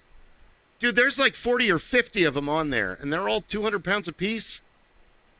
I'm no math whiz, but that's several tons. Yeah. And then he gets hit by cars. He does all this. So in the home, how is Herman regarded? Herman panics a lot. Lily, oh. He's a very nervous father wanting to do the best. So he doesn't freak out because he's a coward but when things go sideways, Herman doesn't handle it so well. He needs to rely on Grandpa or Lily or even Marilyn in a lot of cases, because he doesn't really have a lot of outside friends. Same thing with Gomez. They don't have like drinking buddies. They don't have like dudes that play Yahtzee with. There's no like bridge night. That just doesn't happen in their world because their whole reality is focused on their family and their wife, which is why the two weirdest, darkest guys from the 60s television show are actually two of the greatest fathers. Because they, even though they're doing creepy stuff and one is all monsters, they have all the values that you would uphold from your, post-World War II Eisenhower, Mamie Eisenhower. She was the shit back in the day. She was the first lady. And even women before her were great, not to take away the shadow. But Herman has a very, he's not sure of himself. And then when he's out in the world and he breaks something, that's his first initial reaction is panic. He's afraid that the mob is going to show up with torches and pitchforks, and because he's not really hurting anything, it's just accidents happen. Sorry. Meanwhile, Grandpa is the other end of the spectrum, and it's awesome that those two get into so much trouble together because Herman really is the voice of wisdom, and they make several references to the fact of, didn't he build Herman? My boy, you're not going to find out any of this is going on. Because Grandpa's always up to something. He's always got a scheme. There's always a potion. Right. There's always something coming up that he's going to fly to and take advantage of. He's your, that old relative you would. Uncle. The greasy uncle. Yeah. I have a car I want you to buy. No. Right? No. The last car you sold me is at the bottom of the lake. Because it's Lily. Go ahead. Herman will avoid Grandpa for a while. Herman, I need your help on it. No, Grandpa, I promised Lily that I'm going to. And eventually he'll wear him down. Grandpa will manipulate Herman into helping. And he will make it a good time. And Herman loves having fun. Right. So he goes along with it. That's why again, all for the record, Rob Zombie did a great job with the Munsters. If you hate it, I'm really sorry. I'm sorry you wanted more out of it. Dude, you got to see Cassandra Peterson dressed as a witch and then in all of her red-hair glory. Elvira. Wasn't Elvira in the movie, but she's always Elvira. It's okay. She's always Elvira. I love that interview where they're like, who was the funniest person on the movie set and who told the greatest story? Well, me, of course. I really love that lady. I love her so much. I know, right? She's hysterical. That's why everybody in Hollywood fucking loves her, too. Like, all the people that meet her, they have nothing but great stories to tell about her. Yeah. Christopher Lloyd is in Wednesday season 2. Awesome. He belongs there. Yes. Right? I think he's a giant head. He's a head in a jar. I think I saw a picture of it. He'd be perfect as like a science teacher, or who they really should get to be at her school is the cast of Sky High. To get Dave Foley and I'm gonna get it right in the camera, because this is another one of these movies of if you haven't seen it, see it. Yeah, it was made for kids. I'm pretty sure it's a Disney, but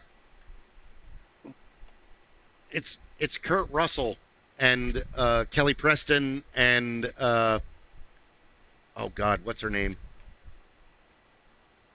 What's her name's one of the main bad guys. It's great, but like Dave Foley is a retired sidekick. And back in the day, he was All-American Boy, and he used to sidekick for Kurt Russell, the Commander. And the Commander's kind of like Mr. Incredible, invulnerability and super, super strength. But Jetstream is Kelly Preston. She flies. That's really her only power. She's really fast. That's all she does. She's really fast.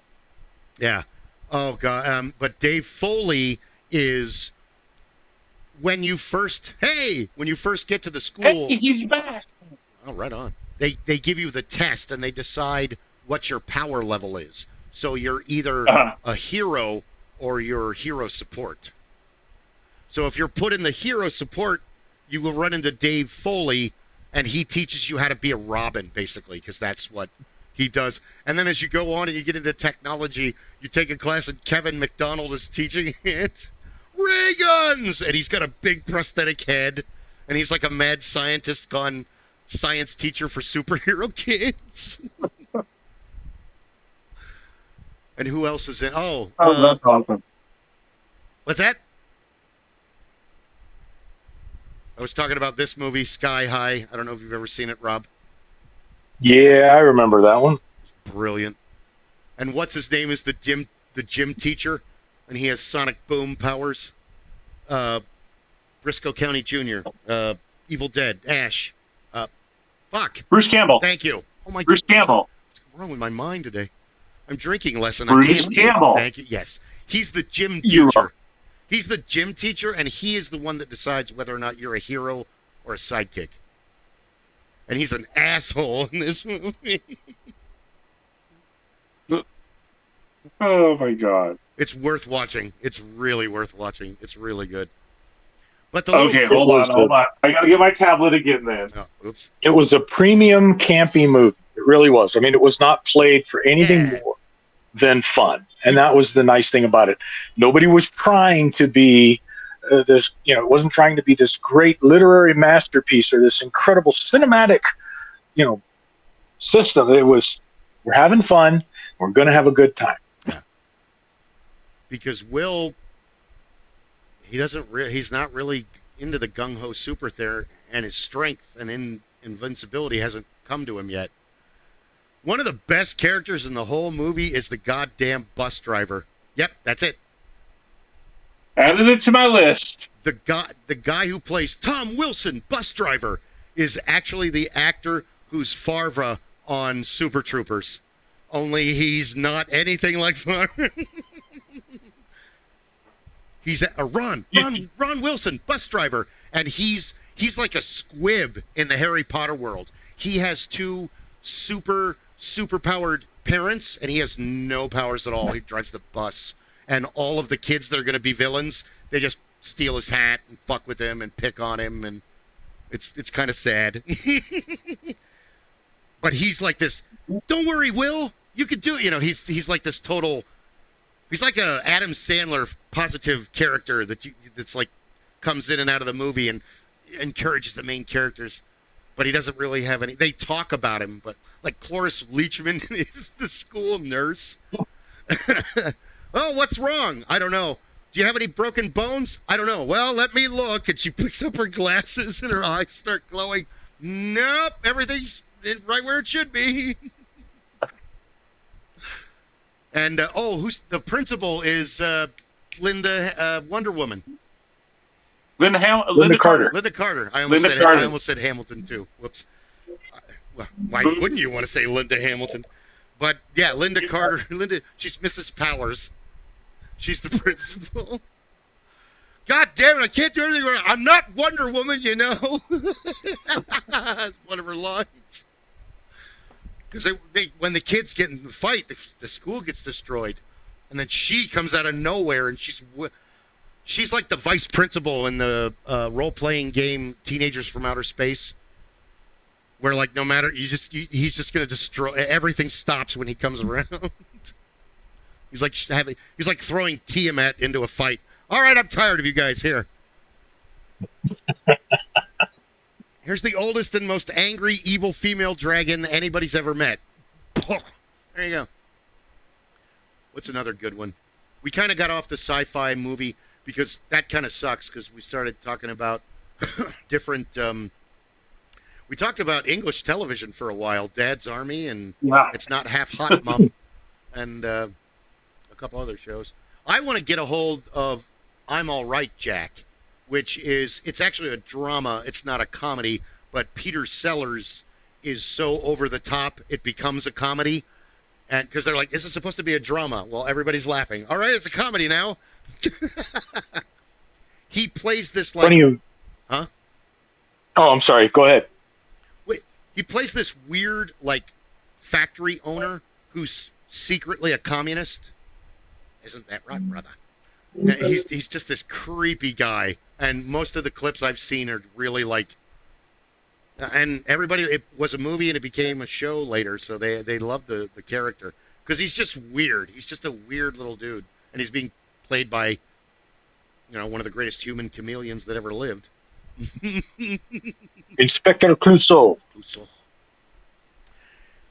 There is on TikTok. There's a shop in Seattle. It's a video store, and they go through. Apparently, it's like a giant store, and they literally have thousands upon thousands of videos. Yeah. I'm wondering if they might have that show. Oh, I'm sure they do. If it's some warehouse like that, because I've seen. I saw his one movie he was in, and it's the problem with. England comes up with really good plot things, but some of their dialogue goes back and forth, or it's a little strange. But then you have these amazing actors. So you have like we were talking about that actually too, where it comes from over the pond, where Sanford and Son was Steptoe and Son, Three's Company, even The Office. The Office was an English show long before Steve Carell was cast to be Michael Scott. And there's many others. It's not just those few. Kind of funny you mentioned that because today my mother came over and I was helping her with some things that she needed to do on the computer. And she had mentioned that she is now a convert to BritBox, the streaming service. I mean, growing up, we always watched all the British comedies, so we enjoyed all that stuff that PBS would put up. And then during the early days of some of the cable channels where you could find things like that, or you could find it sometimes in other areas, you go to LA or you go to San Francisco to visit family, and these things would pop up because they had them available, because they had independent or locals or others that would do that. Yeah. And so she was always a big fan of Brit television, drama, comedy, all of it. And I grew up, I was indoctrinated early and found a lot of the good stuff. But she has taken 2 streaming services now because she has found out that she can find things like that. BritBox has a new one that she was just raving about. And it's, I think they call it Shetland, and it takes place in the Shetland Islands. But this one's kind of a police drama. But it's one of those things. She was telling me, how much of a police drama can you have on the Shetland Islands? On an island where you have 1,000 people? It's really well written. It's got some really great dialogue and things like that. But it's not, she says, it is definitely not Magnum PI. It is definitely not, New York, NYPD Blue or any of the rest of that stuff. Miami Vice. Yeah. You're not, there won't be, nobody's going to be bringing 100 keys in a scarab to the Shetland Islands. You'll be lucky if somebody's got a fishing trawler that they're going to make it there. Did either of you watch Broadchurch? Parts of it. I have seen bits and pieces. What did you guys think of Broadchurch? It was good. Well, it's English cop drama. I'm down. Right. Right? And David Tennant, hello. Prolific actor, Shakespearean actor. He's great as Killjoy in Jessica Jones. Right? I mean, you get a little bit of him. I mean, again, this is a guy who's famous for playing Richard III. No, he's Richard famous for playing Harry Potter. Yeah. Which he was in Harry Potter. He was Barty Crouch Jr. Barty Crouch Jr. only for that's another crime where Hollywood needs to make a decision.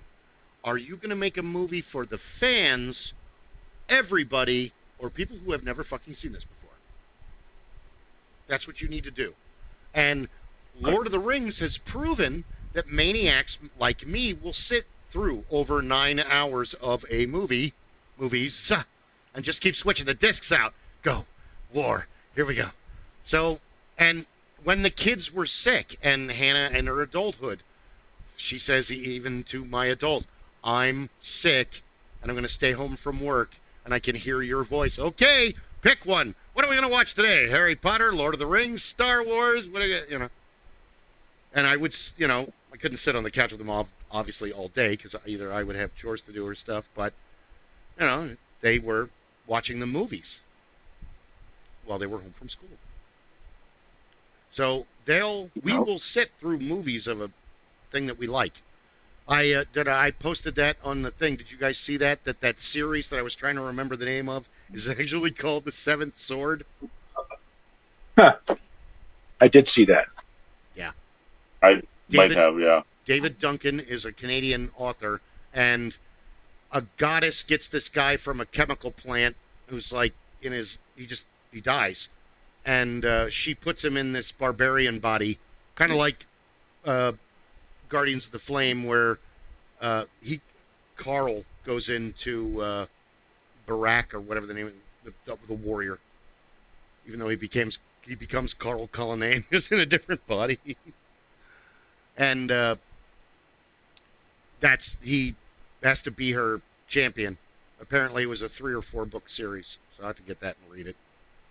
Wasn't that the original Robert E. Howard premise, that the person that became the Barbarian was somebody who somehow had transitioned, and all the tales were him telling what he had suddenly come into as he was transported there. And there was no great talk about the transport, but it was, that he had come from the modern world at the time, which was the 1920s, and had been transformed into the character that he became.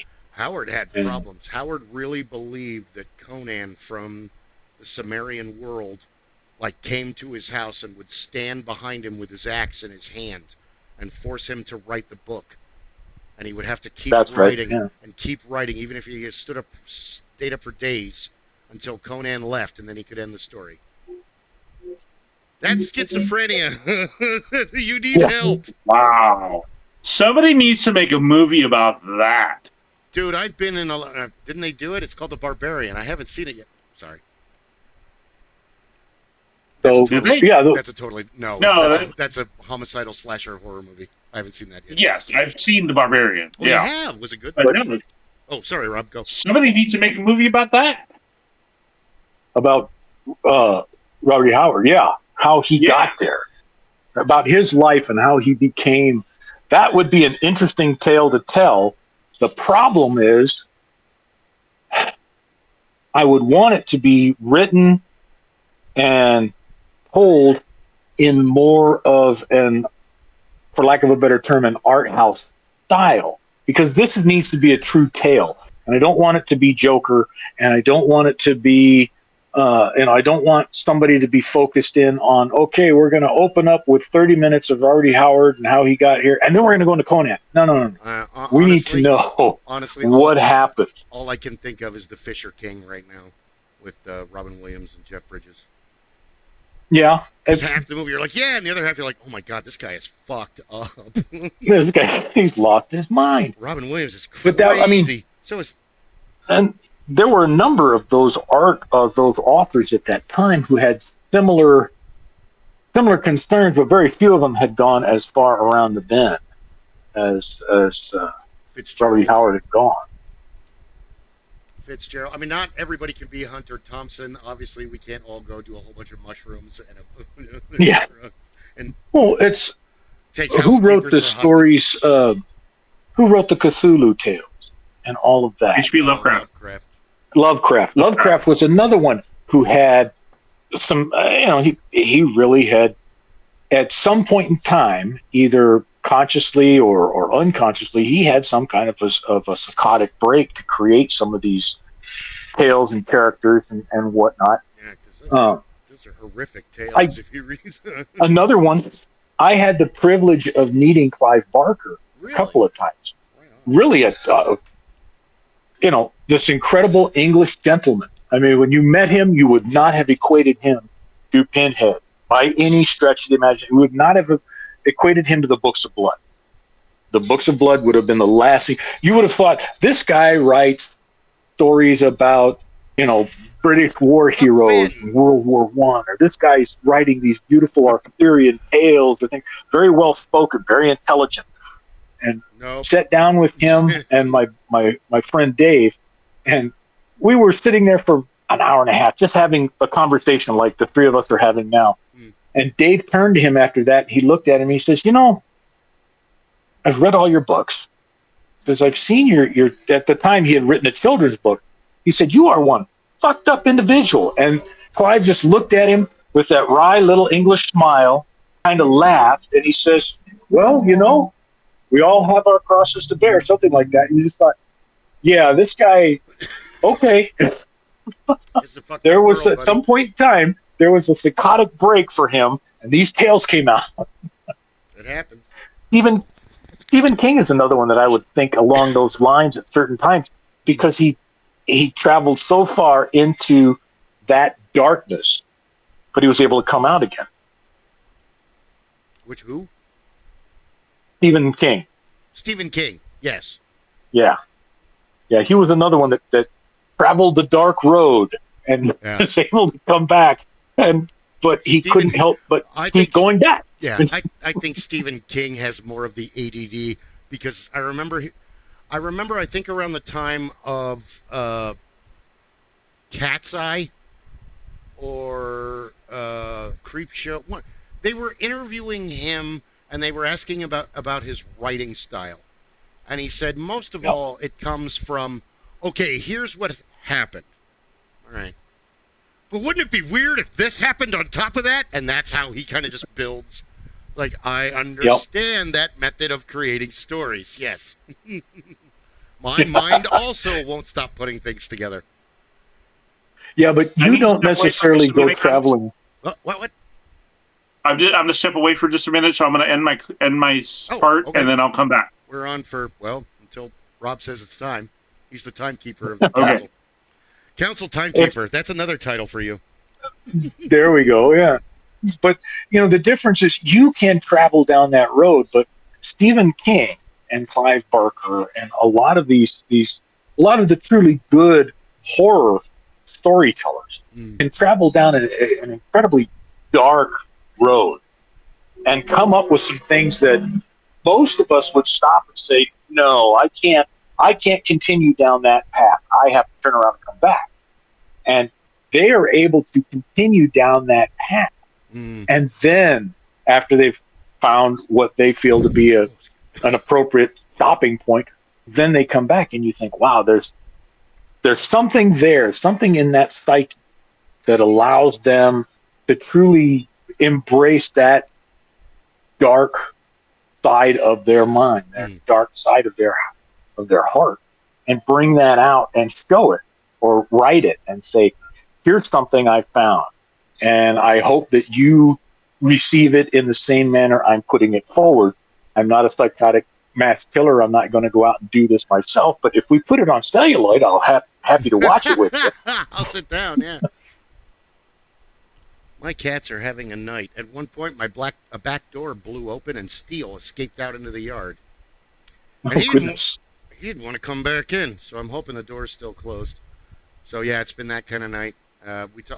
Graham Greene passed away today. Oh, geez. Yeah, Kicking Bird is no longer with us. Yeah. That's a huge blow to the acting community because he was just awesome in everything that he was in. He was in Red. I like to believe that with him having passed over, I like to believe that he's sitting with Chief Dan George, and he's sitting with Iron Eyes Cody, and he's sitting with all of those greats, those truly great First Nation actors, and they're sitting there just telling stories and having a good time. Yeah, that's the way I'm going to think about it. Smoking peace pipe. Just having a field day. Yeah, it's very sad because God, he's been in damn near everything for a long time. Another one. Did you ever see what is it? American Gods. Did you ever watch that series? No, I haven't. I've only seen clips of it, but he's a character called Whiskey Jack. Well, yeah, he's the First Nation god. So he is the First Nation god.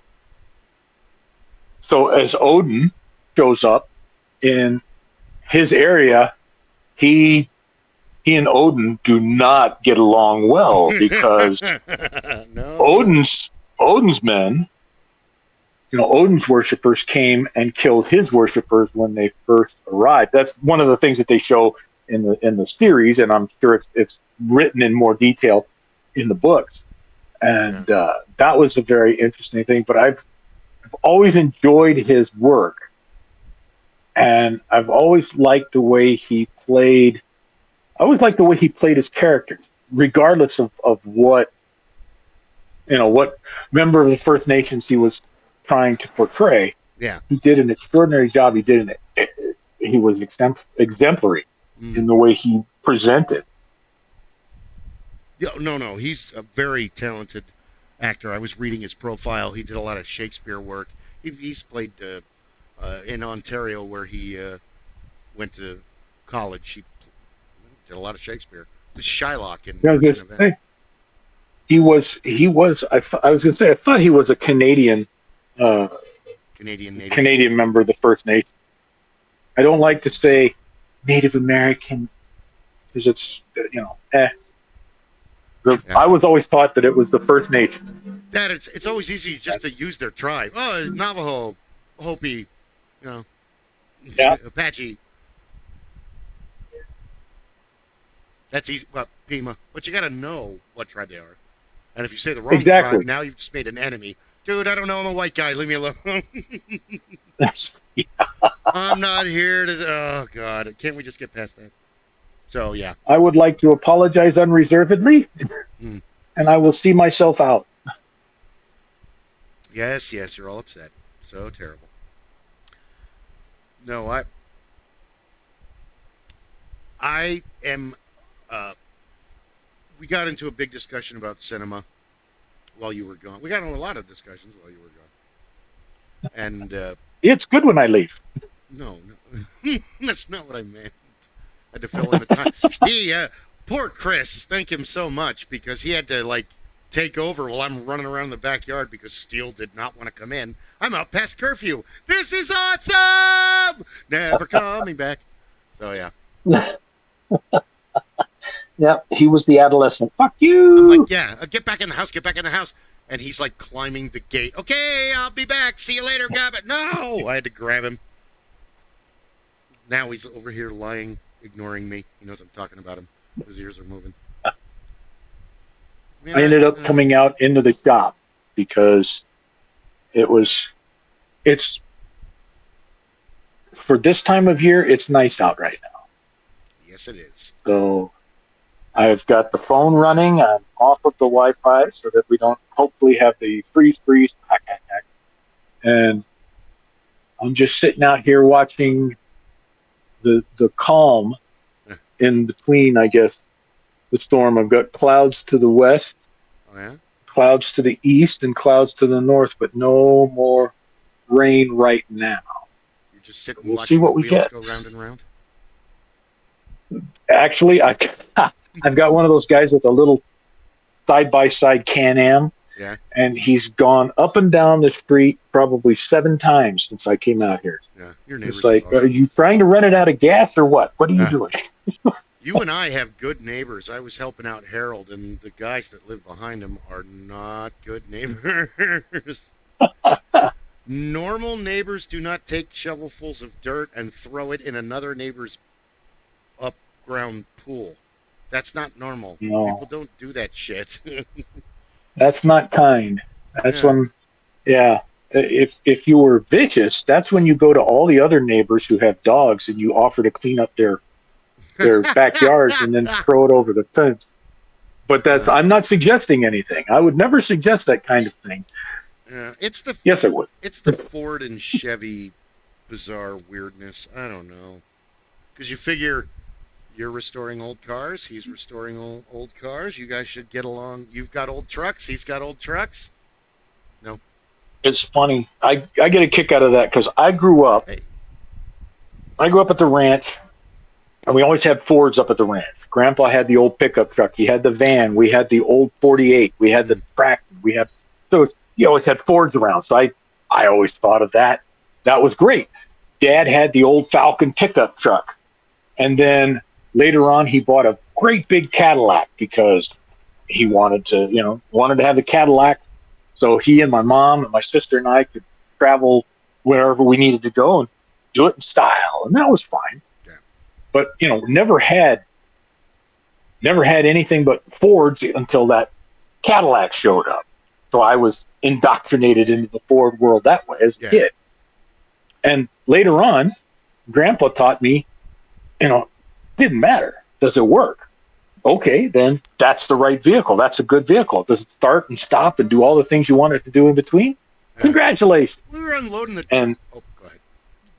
Oh, I was going to say, and later on, it became a matter of, people would talk about, well, like you had said with some of the guys you've been meeting over time, you've got the guys that, well, you're going to build that 48 Ford, you got to put a Ford V8 in it. No. You got to build it like a hot rod. You got to put the Chevy V8 in it.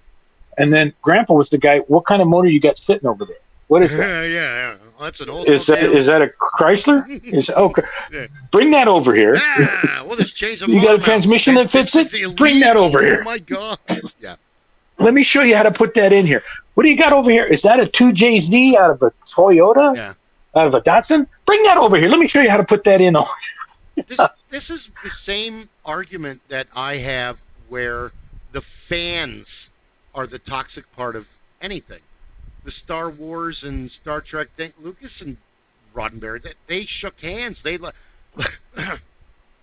Roddenberry told Lucas, I really enjoyed Star Wars. It was awesome. And Lucas told Roddenberry, that's great. I watch Star Trek every day when I'm writing the movie. Yeah. So he was like watching Star Trek while he was writing Star Wars. Yeah. What do you have in the fandom? Star Trek and Star Trek. Dude, it's all about space. I don't understand. Not only that, if you're a Jedi fan, shouldn't you be promoting peace? And if you're a Star Trek fan, doesn't the Federation work for peace first? So they're what? Oh, yeah. But it's the same with any fandom where you've got, people in football, Rams and Eagles and Cowboys, and you've got all this animosity for these teams' rivalry. You're all enjoying the same thing. What I enjoyed was all that here for the same reason. For so long, you had scientists, actual people with scientific backgrounds, who were getting involved with these big sci-fi programs. They enjoyed it. They were helping out. They wanted to be there. Roddenberry had some kind of background in it. He had a number of people that worked with him who had a long background. You had guys like, I used to get a kick, Arthur C. Clarke and Isaac Asimov. And these are guys that had incredible scientific and academic backgrounds. And they decided, you know what? I'm going to tell some interesting tales, too. I'm going to have a good time with this. I get a kick out of it now because I watch Neil deGrasse Tyson loves to nitpick and go after things in sci-fi. But he does it with tongue firmly planted in cheek. He's not tossing anybody under the bus. He just say, this was so cool on screen. Yeah. The reality is it would be like this. But this was so cool on screen. You don't have to be a super critic about it. Just have fun with it. No, that's interesting that you brought up those two exact names because that's what we talked about while you were gone. Because Arthur C. Clarke and the whole, open the pod bay doors, please, Hal. And I've got a couple of his books that I haven't read. But he also wrote that story that they redid in Futurama where Earth is bebopping along and then all of a sudden an alien spacecraft, several of them, come and they just kind of hang out in our atmosphere for a couple generations. And then when they finally come out of the ship, they look like demons. They have fangs and horns and wings and tails. And they were like, we couldn't just come out when we arrived because we knew that you'd flip out because we know all about your culture. So we had to show you that we were no threat. So basically, they're there to usher humanity into its pure energy state. And that's the whole premise of the book. And it's like that episode where Professor Farnsworth and Professor Banjo get in the argument about evolution, and then they go to the asteroid and they put them in jail. We were in jail long enough. We evolved, and none of that matters anymore. We're leaving. Good luck to you. That's pretty much how the book goes. It's a way more modern representation of the story, but that's pretty much it. Well, that story has been told numerous times. It probably hasn't been, well, I'm sure it's been credited somewhere in the closing credits in a number of movies where the same premise comes about. The alien goes up, but the aliens have to be very careful about how they present themselves. And then in some instances, they present themselves and they're mistaken, even in a modern society, they're mistaken for being uh, emissaries of God and heaven. Yeah. And then, of course, you have the other side that says, oh, no, they can't possibly be. So it's got, and that builds off and goes on. And then the others, there's others where the aliens go up and they try to present themselves in such a fashion that they can try and present themselves as being helpful, but their idea of helpful and the idea of the indigenous is two different things. Yeah. I have to go back and, well, I read Something Wicked This Way Comes, and I think I started Fahrenheit 451 in high school, but I never finished it. And then I kind of want to really reread or I read part of it, but I didn't finish it, The Martian Chronicles, because I was watching clips of the show, and I barely remember that show, because it was on the same time as like Battlestar Galactica and The Phoenix and then later Incredible Hulk and all that, But there's that great conversation between the human and the Martian. No, you're the past. Your world is dead. We're the now. No. We're now. This is ruins. No, this is a thriving city. What the hell are you talking about? It's year this. No, it's year this. Yeah.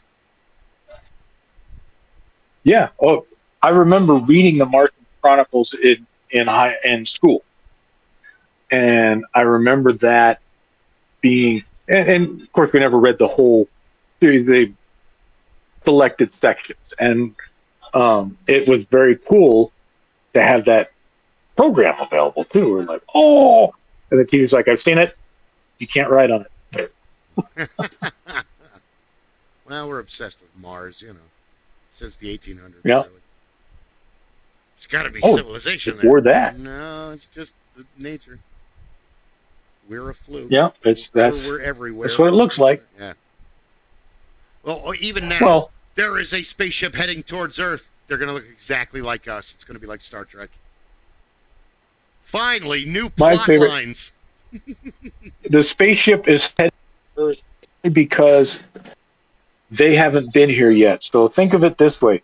It's, the spaceship that is headed this way is strictly from the Upper Peninsula, who's never been to Arizona and never been to the Navajo Nation. And they're cruising through and looking around going, oh my goodness. What is this? So, these guys are insane. It's have you guys seen the movie Real Men with Jim Belushi and John Ritter? Mm-hmm. I vaguely remember that. Jim Belushi he's an actual agent for the government, but John Ritter is just a normal guy, and the movie is really silly. It's a action comedy like Undercover Blues or so many of the others, or even the movies with Igor and Sky High that we talked about, where it's just fun. Don't think too much about this. But halfway through the movie, it's like the aliens, the people upstairs, and he's like, "What? Aliens? What do you mean? No, there's real aliens. The government's been dealing with the aliens for decades, for a long time." So Jim Belushi explains to him that there's coming a time where the Earth is going to pick a dignitary to talk to the aliens, because the aliens have given us a choice. To save humanity, do you want the big gun or the special box?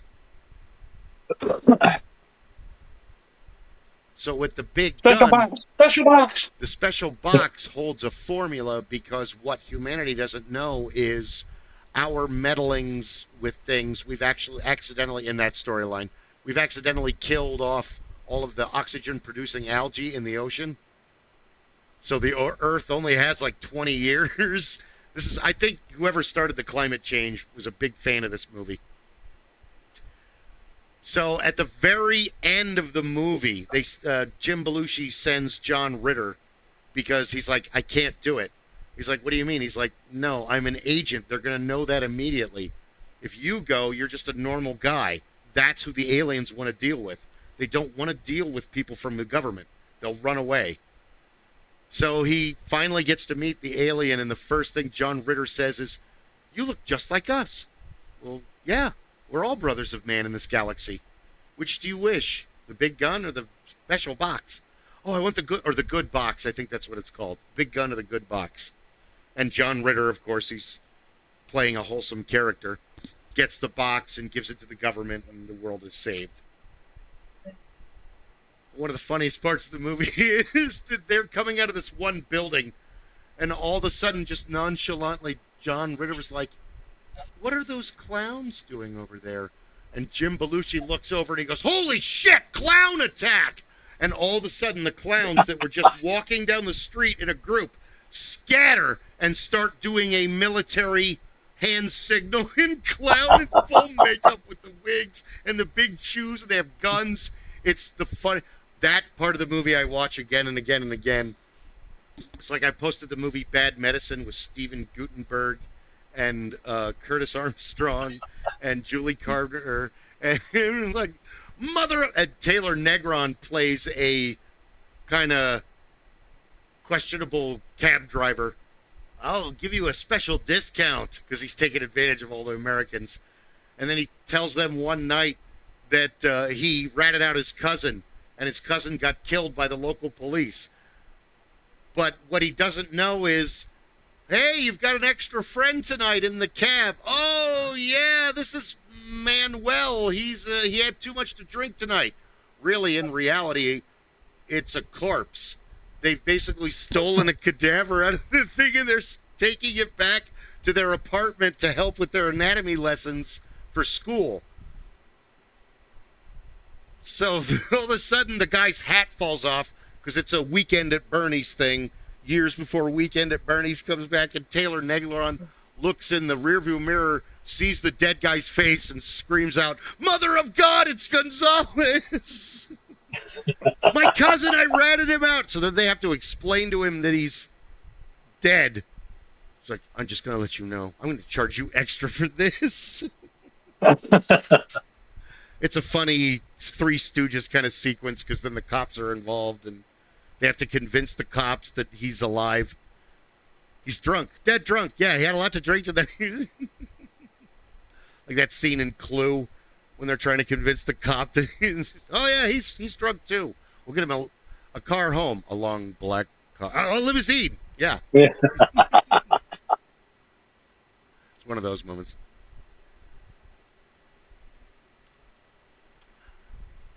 That's good. Oh my gosh. I was talking about how you were talking about BritBox, and you may want to steer your mom over to a show called Dad's Army that I learned about through Paul. I found it on YouTube. And then for a while, they had it on Netflix. And it's basically, Paul described it as, during this time slot in time, you guys had Cheers, we had Dad's Army. And it's not half Hot Mom and Blackadder and the young ones. And so the premise of the show is, we were just talking about this earlier, all the young men are gone, so all the old dudes have to protect the island. Yep. And it's just I remember Dad's Army. Shenanigans. And I remember it about the time of Red Dwarf. I love So Red I Dwarf. think it was being shown on somebody's PBS or somebody's limited access channel somewhere that I got to see some of those. Because Red Dwarf showed up on PBS local. I remember that. I remember I saw a T-shirt at a comic book store that said Smeg Off on it. And I was asking people, and no one knew what it was. And then like a month or two later, I saw it wasn't the first episode, which I have seen since. The end is the first episode of Red Dwarf, where everyone dies but Lister and the cat. Well, Lister. But I didn't know what the hell is Smeg Off, and I didn't know it was a book series before it became.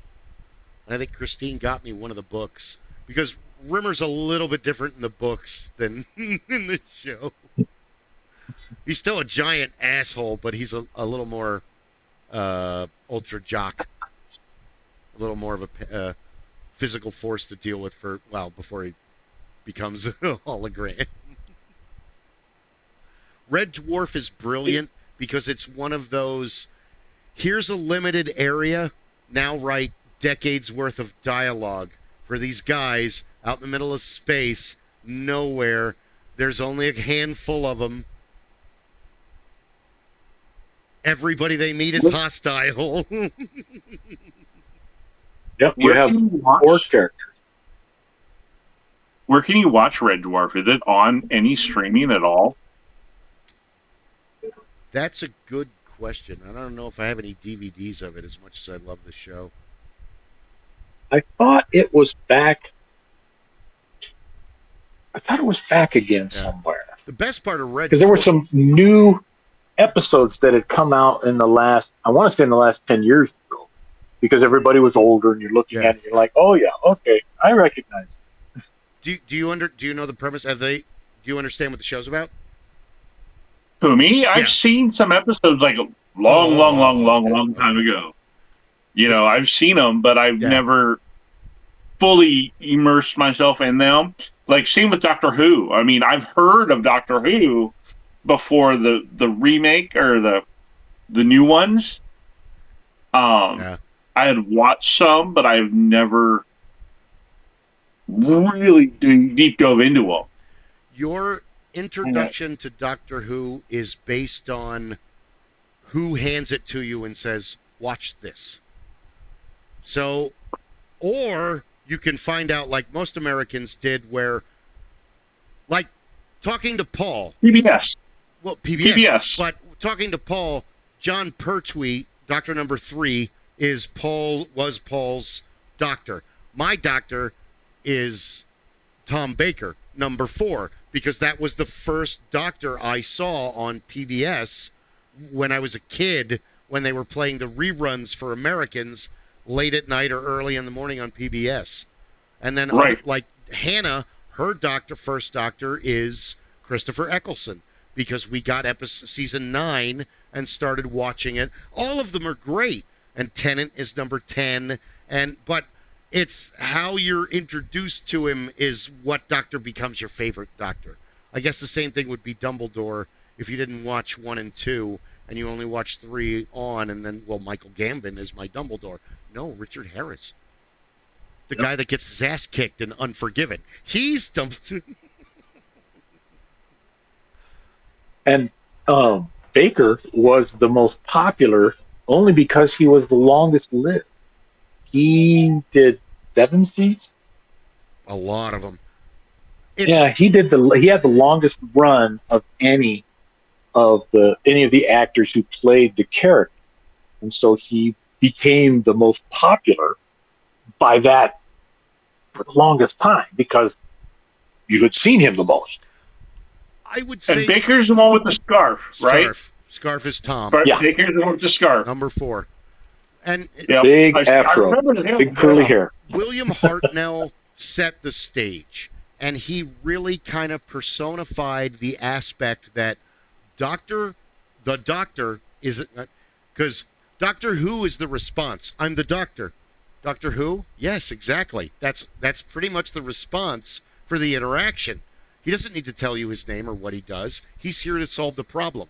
And he only shows up when shit is really going sideways. So you're not going to question it. You know, fix it. You know, that's what's going on. Hartnell, the first doctor, the actor said, this is going to be big. There's never been anything like this before. This is going to be groundbreaking. And he was right. So but his doctor is very indifferent to humans. He's way more focused on the people. It's his, I think, daughter or granddaughter that kind of humanizes his granddaughter. She humanizes him. She gets him to care more about, but you don't really get into the Time Lords and all this other stuff until like later into the first series. The second series, it's more of like, I can't remember that actor's name. I used to have it memorized. The guy with the Mo haircut and who's a very good actor. He kind of looks like Basil Rathbone. It's more of a Twilight Zone scenario where you're not into the development of the character, what he loves about, what he hates, what's his favorite color, does he like? And then with John Pertwee, number 3, it's the late 60s, so he's kind of like a sci-fi Starsky and Hutch character, where there's a lot more action. He's beating people up, and whoa, dude, he's a doctor. That's not what they do. And he's like, but he becomes like the saint. He is an intelligent saint because he was a British program. So he became the personification in many ways of the original saint. It's but with this incredible intelligence and this incredible backstory of being a Time Lord. So he not only is he able to fight and protect himself and do all these other, but he's so quick-witted. He became one of the first to do kind of that quick-witted, the quick change, and to say, oh, wait a minute, let's do this. Come up with this new idea. The other two are kind of supercilious. They're kind of like, well, you're just humans. You're like ants to me. Why the fuck should I care about this?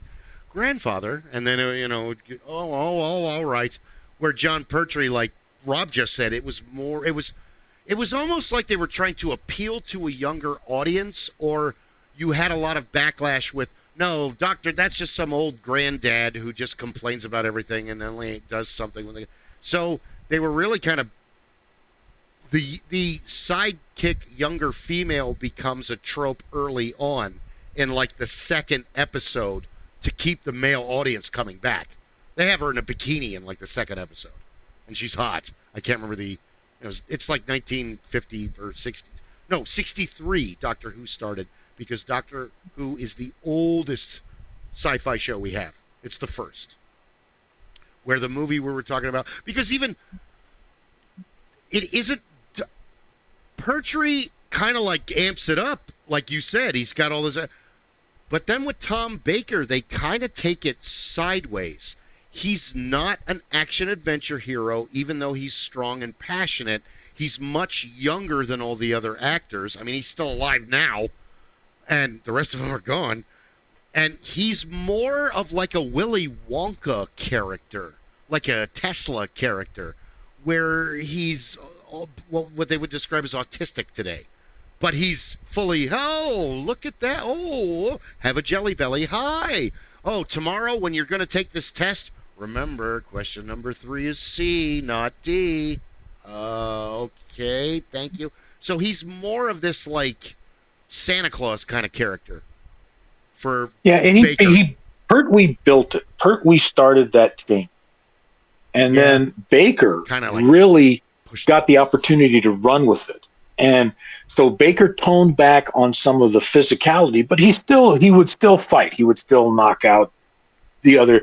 He was willing to step in and fight with somebody else if needed be. But he really pulled out the intellectual side. Yeah. He showed up to say, okay, yes, I can destroy you very easily, but the other thing that I can do is I can create this component that's going to take your computers out. You can't live without your computers. You can't operate without your computers. Yeah. So I'm going to stop you there, or I'm going to show you something. And he was one of the first to start bringing the backstory of the Doctor and the things the Doctor had done that nobody knew about as fans, where certain aliens knew of the Doctor. And they either revered the Doctor or they were fearful of the Doctor. Yeah, like the Daleks. They were very careful around the Doctor because of what had occurred, the things that had been done. And so they really built that part of it for the years that he was there. Yeah. And now they play that continuously. That becomes something. So when you get these incredible alien groups that show up now in the program, and they get to a point where the Doctor has made his point, he's gotten to it, and more often than not, they'll pull out look at this hat, look at your history, look for the name, the Doctor. They always want to blame him for everything. Yeah, whatever. The aliens go, oh, we got to get out of here. Bye. Well, the best thing about in Firefly, which is a lot like Blake 7, also a British show that came out years before. It's very, very similar. But it's different, but it's similar. It's the same kind of main plot line, but the scenarios for each individual character is different. So you've got this kind of scenario that I talk about all the time where Star Wars, a lot of the other ones, you have this giant engine running space where Doctor Who is more of impossible, deadly threats over somebody being in total charge. That being said, the Cybermen just kind of run their area. They don't run all of the galaxy. Same thing with the Daleks. Same thing with there's another superpower. The Sonaran. Yeah, the Suntaran. Suntaran. Those guys are. Yeah, Suntaran. But at least the Suntaran are a little different because they're kind of lawful evil. You can actually negotiate and work with them, where the Cybermen but that kind of puts it into because Farscape and Doctor Who have the same plot line where there isn't any help. We have to rely on ourselves. There's nobody to help us.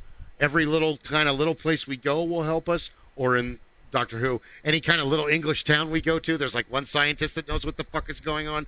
But other than that, we have to figure all of this out on our own and fix it. So that's a recurring theme in Farscape and Doctor Who. It's an excellent plot device. I'm not pointing it out to put it down. I wish I had thought of that. The other thing I like about Doctor Who is the fact that the Time Lords themselves are and are not the overlords of the galaxy. Yeah. Because they have this incredible power, and they're known for this incredible power, and they're known for this ability to control, quite literally, to control time and space. And yet they have been, for the most part, benevolent about how they do it, but there are individuals who have chosen to separate, like the Master and to go about the the Master, and who was the other one that there's like two more. The toy maker. Yeah. And but the big thing about it was, the Doctor at one point, Tom Baker, during his run, he became the president of Gallifrey. Yeah. And then decided he no longer wished to do that. Later on, they brought forward, when they decided they were really going to exercise the Doctor's powers, they brought forward the War Doctor. That was a marked change. But when you watched it, you thought, you said, okay, I know exactly why they pulled this character out after all of these years.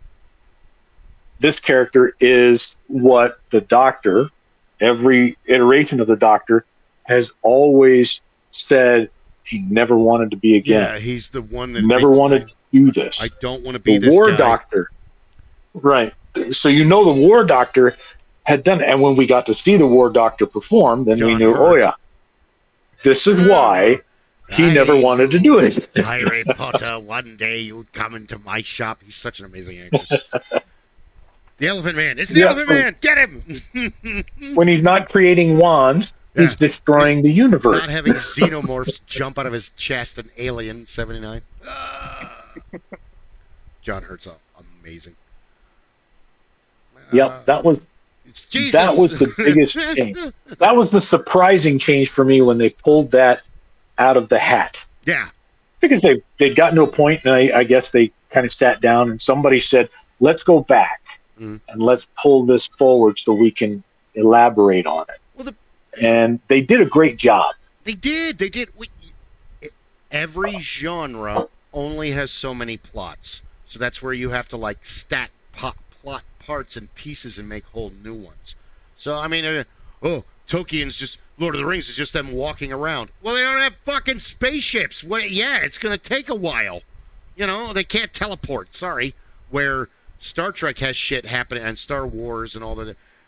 Because I was thinking about it, and it's like, The Daleks and the Cybermen are likened to the Borg in Star Trek. Thank you. Where you're just going to be destroyed.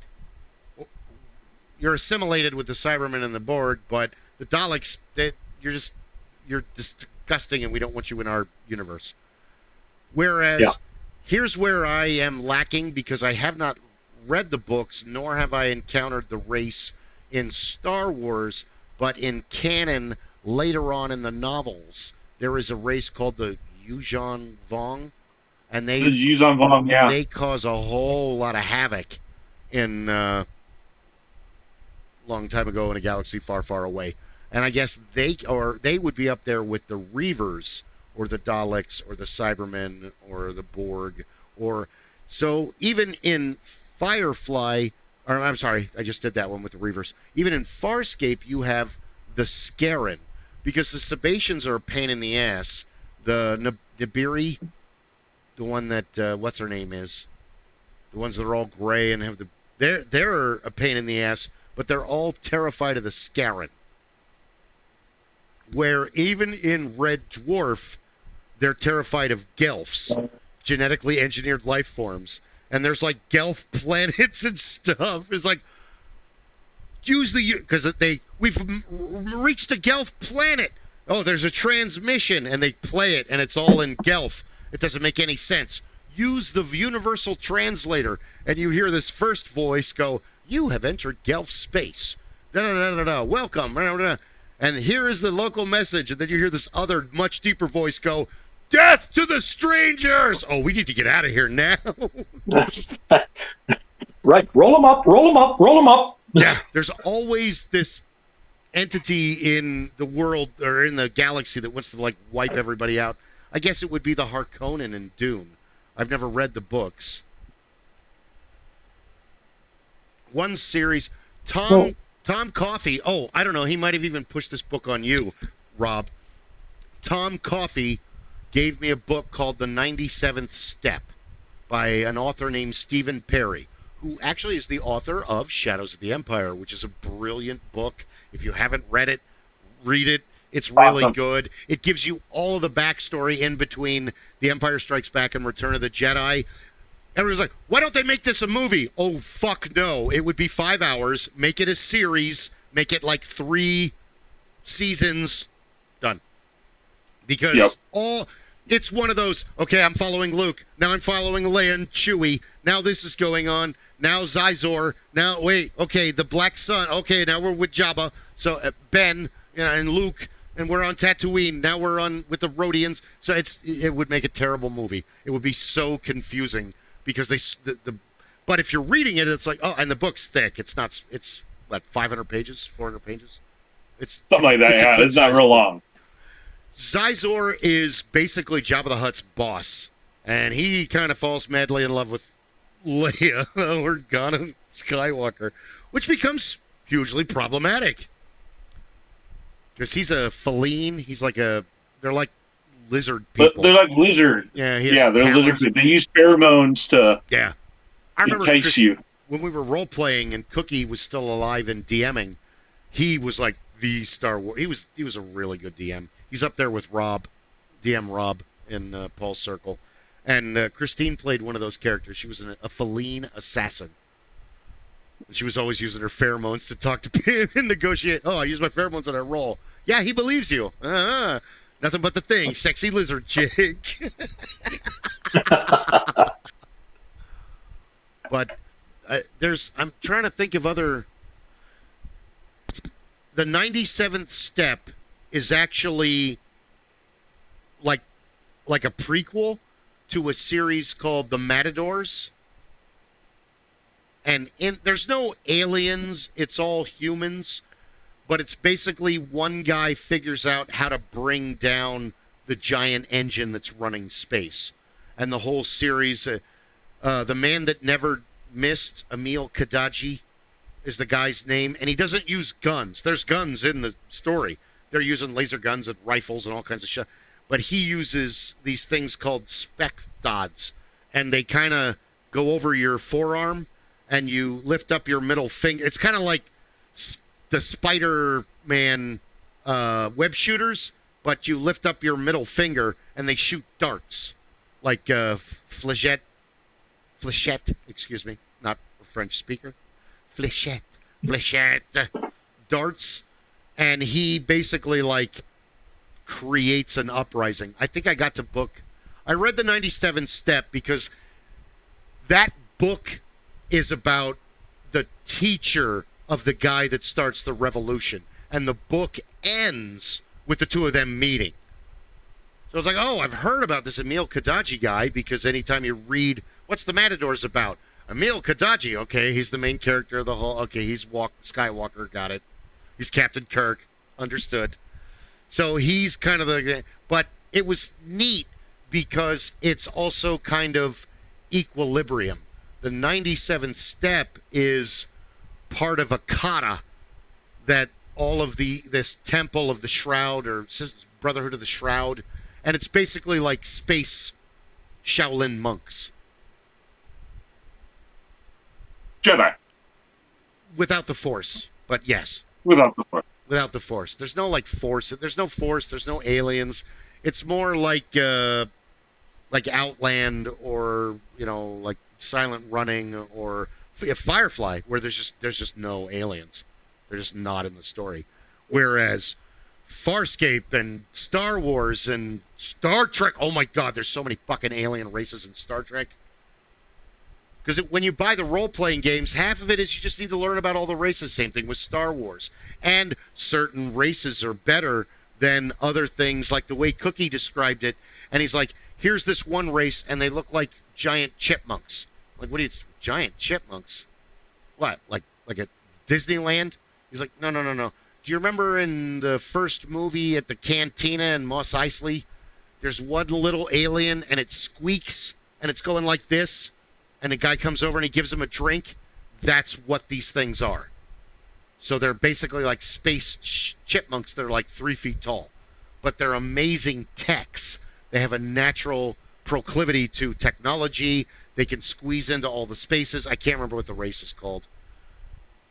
Do you remember in the comic book? I don't know if you read the comic book back in the day, but they had the green bunny rabbit. Yes, I do. And you remember the green? Yeah. Jax was his name. They made that a race in there. They did. They had the The weird thing is the way the Empire is kind of trying to slowly wipe out all of the. I mean, they're basically space Nazis. They have stormtroopers. They wear white suits where you can't tell who's under the mask, and the rest of the races pretty much deal with the Empire, and that's why it's so weird that there's all these parallel universe Star Wars realities now. Like the 7, 8, and 9 movies really have nothing to do with the original canon of 7, 8, 9. Yes, Han and Leia have kids, but it's a little different. There's twins, again, because Skywalkers always have twins. That's a thing. It is a thing. And it's... And they totally skipped over Mara Jade and her and Luke's relationship, and I can't remember what their kid's name is. But probably Ben. Probably. You have Ben or Anakin. One of the two. They have all of this focus on, like, especially in movie 1, 2, and 3, they get really into the Senate, but they don't Star Trek you on what all these races stand for. You just kind of go and deal with them in the movie. And I hate to say it, you're missing the C-3PO aspect of 1977, where C-3PO is a really annoying character. He's basically your screaming chick in the movie, because Leia is not a screaming. He's Sharon Stone in King Solomon's Mines, where all she does is fucking scream for 2 hours. It's amazing. So, but that he's a protocol droid. He's not for combat. He can't really even fire a gun. You wouldn't want him to. He'd accidentally shoot you by mistake because he doesn't know what he's doing. However, C-3 C3PO gives you a lot of tactile information for the world as an outsider that you wouldn't know unless you looked it up online. And in 1977, you didn't have time to look up online. Because there was no online. You run into all these different characters and you really don't know about them. Because if you think about it, A New Hope starts out in space. There's a war. You really don't know what's going on. Here's a hot princess. She has a robot. She's got secret plans. Oh no, they stunned her. These guys are dicks. Okay, death, this and that. Droids get into a pod. They leave. Now, what's weird about the first part of the movie is they never really get into the Tusken Raider aspect of it, nor the Jawas. The Jawas and the Tusken Raiders are just kind of these almost like Native Americans and Hispanics in Western mythos, where they're these characters that come up and they do these certain things, but then they're scared off or forced away by other characters that are more powerful and have. The sheriff has come when Ben comes and he scares off the Jawas and the Tusken Raiders and all that stuff. So C-3PO never really interacts with them, and you don't really get his take on things until you're later in the movie and you're dealing with Rebel Empire stuff towards the end. And even then, he doesn't really have any speaking parts after they leave the Death Star. Because he's in a room with R2 the entire time. And R2 is telling him what's going on as he's on the comm link with Han and, which is, again, I'm not, it's more like playing Star Frontiers Traveler or the role-playing game where this is stuff that would actually happen. And it isn't until like the second movie that you get into him knowing things. The odds of successfully navigating, never tell me the odds. It appears this asteroid is not entirely stable. Or one of my favorite Han Solo lines, Chewie, take the professor here back in and plug him into the Falcon. Because Han Solo hates droids. He doesn't like them. That's established in the first movie. But C-3PO doesn't really become useful in Han Solo's eyes until the third movie when the Ewoks think he's a god. Right. Right. And even Luke everybody yells at C-3PO, covers his mouth, smacks him. In Empire, he gets... Shuts him off. Yeah, they turn him off all the time. Where R2, they never do that to R2. R2's never turned off. R2 tells you he's going to power down, but he never... Yeah. All of his dialogue is bleeped. He's the most filthy character ever. I love that thing they did is that what if he was Samuel Jackson and it's all swearing? How the motherfucking should I know, motherfucker? You do the... Luke, you're a bitch. And all the... It's really funny. It's out there on YouTube. But that's another aspect of... if you were playing a role-playing game and you had an NPC protocol droid, you'd never stop asking that thing questions. In a world diverse as Star Frontier's later after you get out to the Rim. But in Star Wars or Star Trek, you've got so many races you want to have the upper hand. You're going to need a protocol droid. So in a way, in a sense, in a battle or in a espionage or subterfuge or any one of those scenarios, C-3PO is absolutely worthless. He's only pulling his weight when intelligence is involved. He's basically the intelligence aspect of all of, and not wisdom, because as we've seen in all the movies, you don't want to put him in charge of anything. It'll go terribly bad. 3PO! Ah, I'm sorry, Master Luke. But if you need to know information, I'm familiar in how many? 5 million forms of communication? Dude, we only have 200 plus languages on the Earth. Think about that for a minute. If you were just playing a normal human, which this has never made sense, and Ron and I dealt with this in a childhood friend from second grade on. There's always that one guy that plays a human in every game there is, whether it's a fantasy game or a sci-fi game or whatever. He's always a human. It's like, dude, there's elves and you're a human every day. Don't you want to be an orc today or a troll? It's a game. It's not real. Comfort zone. I think that's what it is. I gotta go, gentlemen. Oh my I'm God. turning into a pumpkin. Thank you very much for watching. Like and subscribe. We'll continue this rant next week, and hopefully the rest of the console will be back, and you make the most of it. You could have watched anybody, but you decided to watch us, and we thank you for that.